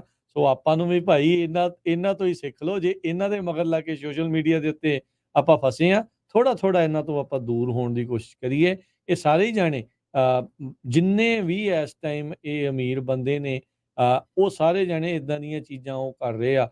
ਹੁਣ ਜਿਹੜਾ ਐਮਾਜ਼ੋਨ ਦਾ ਸਾਬਕਾ CEO ਫਾਊਂਡਰ ਜਿਹੜਾ ਆ ਉਸ ਨੇ ਇੱਕ ਬਹੁਤ ਤਗੜੀ ਇੱਕ ਘੜੀ ਜਿਹੜੀ ਆ ਉਹ ਬਣਾਉਣ ਜਾ ਰਿਹਾ। ਕਹਿੰਦੇ ਵੀ ਮੈਨਕਾਈਂਡ ਤੋਂ ਬਾਅਦ ਦੇ ਵਿੱਚ ਵੀ ਉਹ ਰਹੂਗੀ, ਪਤਾ ਨਹੀਂ ਕਿੰਨੇ ਹਜ਼ਾਰ ਕਿੰਨੇ ਲੱਖ ਸਾਲ ਜਿਹੜੀ ਉਹ ਚੱਲਦੀ ਰਹਿ ਸਕਦੀ ਆ। ਉਹ ਬੜੀ ਇੱਕ ਗੁਪਤ ਜੀ ਥਾਂ ਦੇ ਉੱਤੇ ਜੰਗਲਾਂ ਜਿਹਾ ਦੇ ਵਿੱਚ ਜਿਹੜੀ ਉਹ ਬਣਾਉਣ ਜਾ ਰਿਹਾ ਹੈਗਾ। ਸੋ ਆਪ ਵੀ ਇਦਾਂ ਦੀਆਂ ਚੀਜ਼ਾਂ ਰੈਂਚਸ ਬਣਾਉਣੀਆਂ, 10 ਮਿਲੀਅਨ ਡਾਲਰ ਦੀ ਬਣਨੀ ਆ। ਹਾਂ ਉਹ ਚੀਜ਼ ਕਰ ਰਿਹਾ। ਉਤੋਂ ਆਪਾਂ ਦੇਖਦੇ ਹਾਂ ਵੀ ਜਿਹੜਾ ਬਿਲ ਗੇਟਸ ਆ ਮਾਈਕਰੋਸਾਫਟ ਵਾਲਾ, ਉਹ ਇਸ ਟਾਈਮ ਅਮਰੀਕਾ ਦਾ ਸਭ ਤੋਂ ਵੱਡਾ ਫਾਰਮਰ ਆ, ਰੈਂਚਰ ਆ, ਜਿਹਦੇ ਕੋਲ ਸਭ ਤੋਂ ਜ਼ਿਆਦਾ ਜ਼ਮੀਨ ਜਿਹੜੀ ਉਹ ਹੋ ਰਹੀ ਆ। ਸੋ ਜਿਹੜੀ ਗੱਲ ਤੁਸੀਂ ਪਹਿਲਾਂ ਕੀਤੀ ਆ ਵੀ ਫੂਡ ਦੀ ਤੇ ਪਾਣੀ ਦੀ ਜਿਹੜੀ ਆਉਣ ਵਾਲੇ ਸਮੇਂ ਦੇ ਵਿੱਚ ਲੜਾਈ ਰਹਿਣ ਵਾਲੀ ਆ। ਆਪਾਂ ਆਪਣੇ ਆਪ ਨੂੰ ਕੁਝ ਅਜਿਹੇ ਸਕਿੱਲਸ ਸਿਖਾਈਏ ਤਾਂ ਜੋ ਭਾਈ ਇਹ ਦੁਨੀਆ ਦੇ ਵਿੱਚ ਆਪਾਂ ਬਚੇ ਰਹਿ ਸਕੀਏ। ਯੂ ਨੈਵਰ ਨੋ ਸਥਿਤੀ ਆਉਣ ਵਾਲੇ ਸਮੇਂ ਦੇ ਵਿੱਚ ਕਿੱਦਾਂ ਦੀ ਬਣੂਗੀ। ਅਗਲੀ ਜਿਹੜੀ ਗੱਲ ਇਹਨਾਂ ਜੇ ਐਂਟਰਪ੍ਰੈਨਿਓਰਸ ਦੀ ਹੋਈ ਕਰਦੇ ਜਾਈਏ ਤਾਂ ਐਮਾਜ਼ੋਨ ਤੋਂ ਖਬਰ ਆ ਰਹੀ ਆ।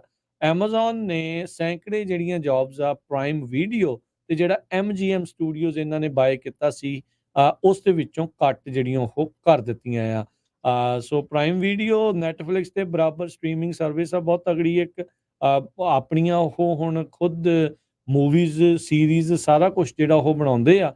ਪਰ ਕਹਿੰਦੇ ਵੀ ਸੈਂਕੜੇ ਲੋਕਾਂ ਨੂੰ ਇਸ ਦੇ ਵਿੱਚ ਜਿਹੜਾ ਹੁਣ ਤੋਰਿਆ ਜਾ ਰਿਹਾ। ਮਾਈਕ ਹੌਪਕਿੰਸ ਜਿਹੜੇ ਇਹਨਾਂ ਯੂਨਿਟਸ ਨੂੰ ਓਵਰਸੀ ਕਰਦੇ ਆ, ਉਹਨਾਂ ਨੇ ਨੋਟ ਘੱਲਿਆ ਸੀਗਾ ਆਪਣੇ ਜਿਹੜੇ ਸਟਾਫਰਸ ਨੂੰ।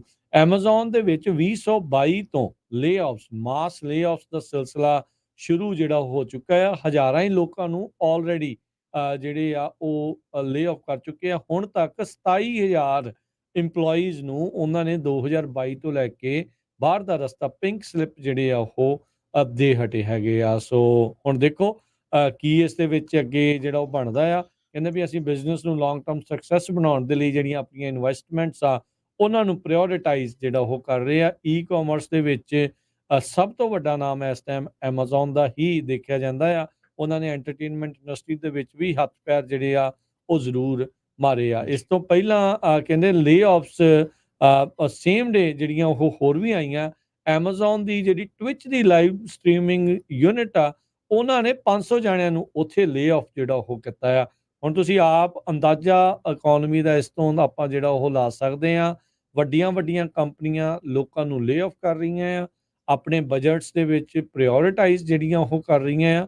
ਸੋ ਆਪਾਂ ਨੂੰ ਵੀ ਖੁਦ ਨੂੰ ਵੀ ਜਿਹੜਾ ਉਹ ਹਿਸਾਬ ਦੇ ਨਾਲ ਜਿਹੜਾ ਉਹ ਚੱਲਣ ਦਾ ਜਿਹੜਾ ਉਹ ਚਾਹੀਦਾ ਆ। ਵੀ ਨੈਵਰ ਨੋ ਵੀ ਆਉਣ ਵਾਲੇ ਸਮੇਂ ਦੇ ਵਿੱਚ ਕਿੱਦਾਂ ਦੀ ਸਥਿਤੀ ਬਣ ਸਕਦੀ ਹੈ। ਆਪਾਂ ਕਾਫੀ ਲੰਮੇ ਸਮੇਂ ਤੋਂ ਸਰੋਤਿਆਂ ਨਾਲ ਡਿਸਕਸ ਕਰਦੇ ਰਹਿੰਦੇ ਆ ਵੀ ਬਹੁਤ ਮਾੜਾ ਸਮਾਂ ਜਿਹੜਾ ਆ ਰਿਹਾ ਹੈਗਾ। ਹੁਣ ਤੁਸੀਂ ਖੁਦ ਦੇਖ ਲਓ ਕਿ ਅੱਜ ਜਿਹੜੀ ਐਮਾਜ਼ੋਨ ਨੇ ਲੇਆਫ ਕੀਤੀ ਬਹੁਤ ਵੱਡੀ, ਉਹਨੇ ਨੰਬਰ ਨਹੀਂ ਦੱਸੇ ਹੈਗੇ। ਹੰਡਰਡਸ ਆਫ ਦੱਸਦੇ ਆ, 500 ਤਾਂ ਇੱਕ ਟੀਮ ਚੋਂ ਕੱਢਿਆ ਆ। ਉਹ ਕੱਲ ਕੱਢੇ ਆ ਜਿਹੜੀ ਟਵਿਚ ਕੰਪਨੀ ਆ, ਸੈਨ ਫਰਾਂਸਿਸਕੋ ਬੇ ਏਰੀਏ 'ਚ ਹੀ ਆ, ਤੇ ਉਹ ਵੀ ਐਮਾਜ਼ੋਨ ਦੇ ਅੰਡਰ ਹੀ ਆ। ਬਿਲਕੁਲ ਇਸੇ ਤਰ੍ਹਾਂ ਇੱਕ ਯੂਨਿਟੀ ਕੰਪਨੀ ਆ, ਉਹਨਾਂ ਨੇ ਪਰਸੋਂ ਜਿਹੜਾ ਆ 1800 ਬੰਦਾ ਜਿਹੜਾ ਲੇ ਆਫ ਕੀਤਾ ਹੈਗਾ ਆ। ਸੋ ਕਾਫੀ ਜ਼ਿਆਦਾ ਜਿਹੜੀ ਲੇ ਆਫ ਮਾਸ ਲੇ ਆਫ ਸ਼ੁਰੂ ਹੋਈ ਹੈਗੀ ਆ, ਜੇ ਆਪਾਂ ਕਹਿ ਦਈਏ layoff.fyi ਦੇ ਵੈਬਸਾਈਟ ਦੇ ਮੁਤਾਬਕ। ਜੀ ਬਿਲਕੁਲ। ਜਾਂਦੇ ਸਾਡਾ ਜਾਂਦੇ ਸਮਾਂ ਖਤਮ ਹੋਣ ਵਾਲੀ ਆ ਰਾਜਕੰਦ ਜੀ। ਇੱਕ ਇੰਪੋਰਟੈਂਟ ਖਬਰ ਜ਼ਰੂਰ ਹੈ ਜ਼ਰੂਰ। ਜਾਂਦੇ ਜਾਂਦੇ ਵੈਦਰ ਦੇ ਨਾਲ ਸੰਬੰਧਿਤ। ਜੇ ਕੋਈ ਲੇਕ ਤਾਹੋ ਵੱਲ ਨੂੰ ਜਾਂ ਉਧਰ ਨੂੰ ਜਾਣ ਦੀ ਕੋਸ਼ਿਸ਼ ਕਰ ਰਿਹਾ ਨਾਰਦਰਨ ਕੈਲੀਫੋਰਨੀਆ ਦੇ ਵਿੱਚ, ਤੇ ਹਾਈਵੇ 80 ਉਹਦੀਆਂ ਜਿਹੜੀਆਂ ਕੰਡੀਸ਼ਨਸ ਆ, ਹੈਜ਼ਰਡਸ ਰੋਡ ਕੰਡੀਸ਼ਨਸ ਹੈਗੀਆਂ ਆ। ਇਹ CHP ਨੇ ਦੱਸਿਆ ਆ 3 ਇੰਚ ਤੱਕ ਸਨੋ ਪੈਣ ਜਾ ਰਹੀ ਆ 4000 ਫੁੱਟ ਦੀ ਉਚਾਈ ਦੀਆਂ ਪਹਾੜੀਆਂ ਦੇ ਉੱਤੋਂ। ਸੋ ਜੇ ਕਿਸੇ ਨੇ ਉਧਰ ਨੂੰ ਜਾਣਾ ਹੈਗਾ ਆ ਤੇ ਮੇਕ ਸ਼ੋਰ ਕਰੋ। ਟਰੱਕੀ ਵਾਲਾ ਏਰੀਆ ਵੀ ਬਹੁਤ ਬੈਡ ਆ, ਨਾਈਕ ਡੋਨਰ ਪਾਸ ਦੇ ਉੱਤੇ ਵੀ। ਜੀ ਬਿਲਕੁਲ। ਸੋ ਕਾਫੀ ਬਰਫਬਾਰੀ, ਮੀਂਹ ਆ ਰਹੇ। ਸਟੋਰਮ ਬੇ ਏਰੀਏ ਦੇ ਵਿੱਚ ਇੱਧਰ ਕੈਲੀਫੋਰਨੀਆ 'ਚ ਵੀ 2 ਸਟੋਰਮਸ ਨੇ ਇਸ ਵੀਕ ਦੇ ਵਿੱਚ ਦਸਤਕ ਜਿਹੜੀ ਉਹ ਦੇਣੀ ਆ। ਸੋ ਬੀ ਪ੍ਰੀਪੇਅਰਡ, ਜਿਹੜੇ ਉਹ ਤਿਆਰੀ ਰੱਖੋ। ਵੀ ਨੈਵਰ ਨੋ ਸਥਿਤੀ ਕਿੱਦਾਂ ਦੀ ਜਿਹੜੀ ਉਹ ਹੋਵੇ। ਜਾਂਦੇ ਜਾਂਦੇ ਇੱਕ ਦੱਸ ਦਈਏ, ਕੱਲ੍ਹ ਆਪਾਂ ਡਿਫੈਂਸ ਸਕੱਤਰ ਦਾ ਦੱਸਿਆ ਸੀਗਾ ਵੀ ਹੌਸਪੀਟਲਾਈਜ਼ ਹੋਏ ਸੀਗੇ, ਤੇ ਉਹਨਾਂ ਨੇ ਜਾਣਕਾਰੀ ਹੁਣ ਉਹਨਾਂ ਦੀ ਟੀਮ ਵੱਲੋਂ, ਸਰਕਾਰ ਵੱਲੋਂ ਜਿਹੜੀ ਦੱਸੀ ਜਾ ਰਹੀ ਵੀ ਜਿਹੜੇ ਡਿਫੈਂਸ ਸਕੱਤਰ ਲੋਇਡ ਆਸਟਿਨ ਆ, ਉਹਨਾਂ ਨੂੰ ਪ੍ਰੋਸਟੇਟ ਕੈਂਸਰ ਦੇ ਲਈ ਟ੍ਰੀਟ ਜਿਹੜਾ ਆ ਉਹ ਕੀਤਾ ਜਾ ਰਿਹਾ। ਕਹਿੰਦੇ ਦਸੰਬਰ ਦੀ ਸ਼ੁਰੂਆਤ ਦੇ ਵਿੱਚ ਇਸ ਬਾਰੇ ਜਿਹੜਾ ਉਹਨਾਂ ਨੂੰ ਇਸ ਕੈਂਸਰ ਦੇ ਬਾਰੇ ਉਹਨਾਂ ਦੇ ਵਿੱਚ ਜਿਹੜਾ ਉਹ ਪਤਾ ਲੱਗਿਆ ਸੀ। ਮਿਨੀਮਲ ਇੱਕ ਛੋਟੀ ਜਿਹੀ ਜਿਹੜੀ ਸਰਜੀਕਲ ਪ੍ਰੋਸੀਜਰ, ਇਨਵੇਸਿਵ ਪ੍ਰੋਸੀਜਰ ਜਿਹੜਾ ਆ ਉਹ 22 ਦਸੰਬਰ ਨੂੰ ਕੀਤਾ ਗਿਆ ਹੈ ਇਸ ਕੈਂਸਰ ਨੂੰ ਜਿਹੜਾ ਉਹ ਹੁਣ ਟ੍ਰੀਟ ਕਰਨ ਦੇ ਲਈ। ਉਸ ਤੋਂ ਬਾਅਦ ਜਨਰਲ ਐਨਸਥੀਸੀਆ ਦੇ ਵਿੱਚ ਜਿਹੜੇ ਉਹ ਰਹੇ ਆ। ਤੇ ਇਹ ਦੱਸਿਆ ਜਾ ਰਿਹਾ ਵੀ ਜਿਹੜੇ ਸਕੱਤਰ ਆਸਟਨ ਨੇ ਉਹ ਆਪਣੇ ਰਿਕਵਰ ਕਰ ਰਹੇ ਨੇ ਆਪਣੀ ਇਸ ਸਰਜਰੀ ਤੋਂ ਬਾਅਦ ਦੇ ਵਿੱਚ, ਤੇ ਘਰੇ ਜਿਹੜੇ ਉਹ ਵਾਪਸ ਚਲੇ ਗਏ ਸੀਗੇ। ਪਰ 1 ਜਨਵਰੀ ਨੂੰ ਇੱਕ ਵਾਰੀ ਫੇਰ ਉਹਨਾਂ ਨੂੰ ਐਡਮਿਟ ਕਰਾਉਣਾ ਪਿਆ ਸੀਗਾ, ਰੀਐਡਮਿਟ ਕਰਨਾ ਪਿਆ ਸੀਗਾ। ਕੁਝ ਕੰਪਲੀਕੇਸ਼ਨਸ ਜਿਹੜੀਆਂ ਉਹ ਆਈਆਂ ਸੀਗੀਆਂ। ਕਾਫੀ ਇਹਨਾਂ ਨੂੰ ਕਰੜੇ ਸਵਾਲ ਪੈਂਟਾਗਨ ਨੂੰ ਕੀਤੇ ਜਾ ਰਹੇ ਸੀਗੇ। ਪੁੱਛਿਆ ਜਿਹੜਾ ਉਹ ਜਾ ਰਿਹਾ ਸੀਗਾ ਵੀ ਡਿਫੈਂਸ ਸਕੱਤਰ ਨੂੰ ਹੋਇਆ ਕੀ ਆ, ਵੀ ਕਿਸੇ ਨੂੰ ਕੁਝ ਪਤਾ ਜਿਹੜਾ ਉਹ ਕੀ ਨਹੀਂ ਲੱਗ ਰਿਹਾ। ਤੇ ਅੱਜ ਉਸ ਦੇ ਬਾਰੇ ਜਿਹੜੀ ਕੱਲ੍ਹ ਉਸ ਦੇ ਬਾਰੇ ਜਾਣਕਾਰੀਆਂ ਦਿੱਤੀਆਂ ਗਈਆਂ ਵੀ ਉਹ ਪ੍ਰੋਸਟੇਟ ਕੈਂਸਰ ਤੋਂ ਪੀੜਤ ਸੀਗੇ ਤੇ ਉਹਨਾਂ ਦਾ ਉਸ ਬਾਬਤ ਹੀ ਇਲਾਜ ਚੱਲ ਰਿਹਾ ਸੀ। ਤੇ ਹੁਣ ਲੈਂਦੇ ਹਾਂ ਜੀ ਇਜਾਜ਼ਤ। ਸਾਡੇ ਦੋਨਾਂ ਵੱਲੋਂ ਤੁਹਾਨੂੰ ਸਭ ਨੂੰ ਪਿਆਰ ਸਤਿਕਾਰ ਸਨ ਕੀ ਜਾਈ। ਸਤਿ ਸ੍ਰੀ ਅਕਾਲ। ਜਿਹਦੇ ਵਾਸਤੇ ਹੱਸਦੇ ਖੇਡਦੇ ਰਹੋ, ਸੁਣਦੇ ਰਹੋ, ਦੇਖਦੇ ਰਹੋ ਪੰਜਾਬੀ ਰੇਡੀਓ US।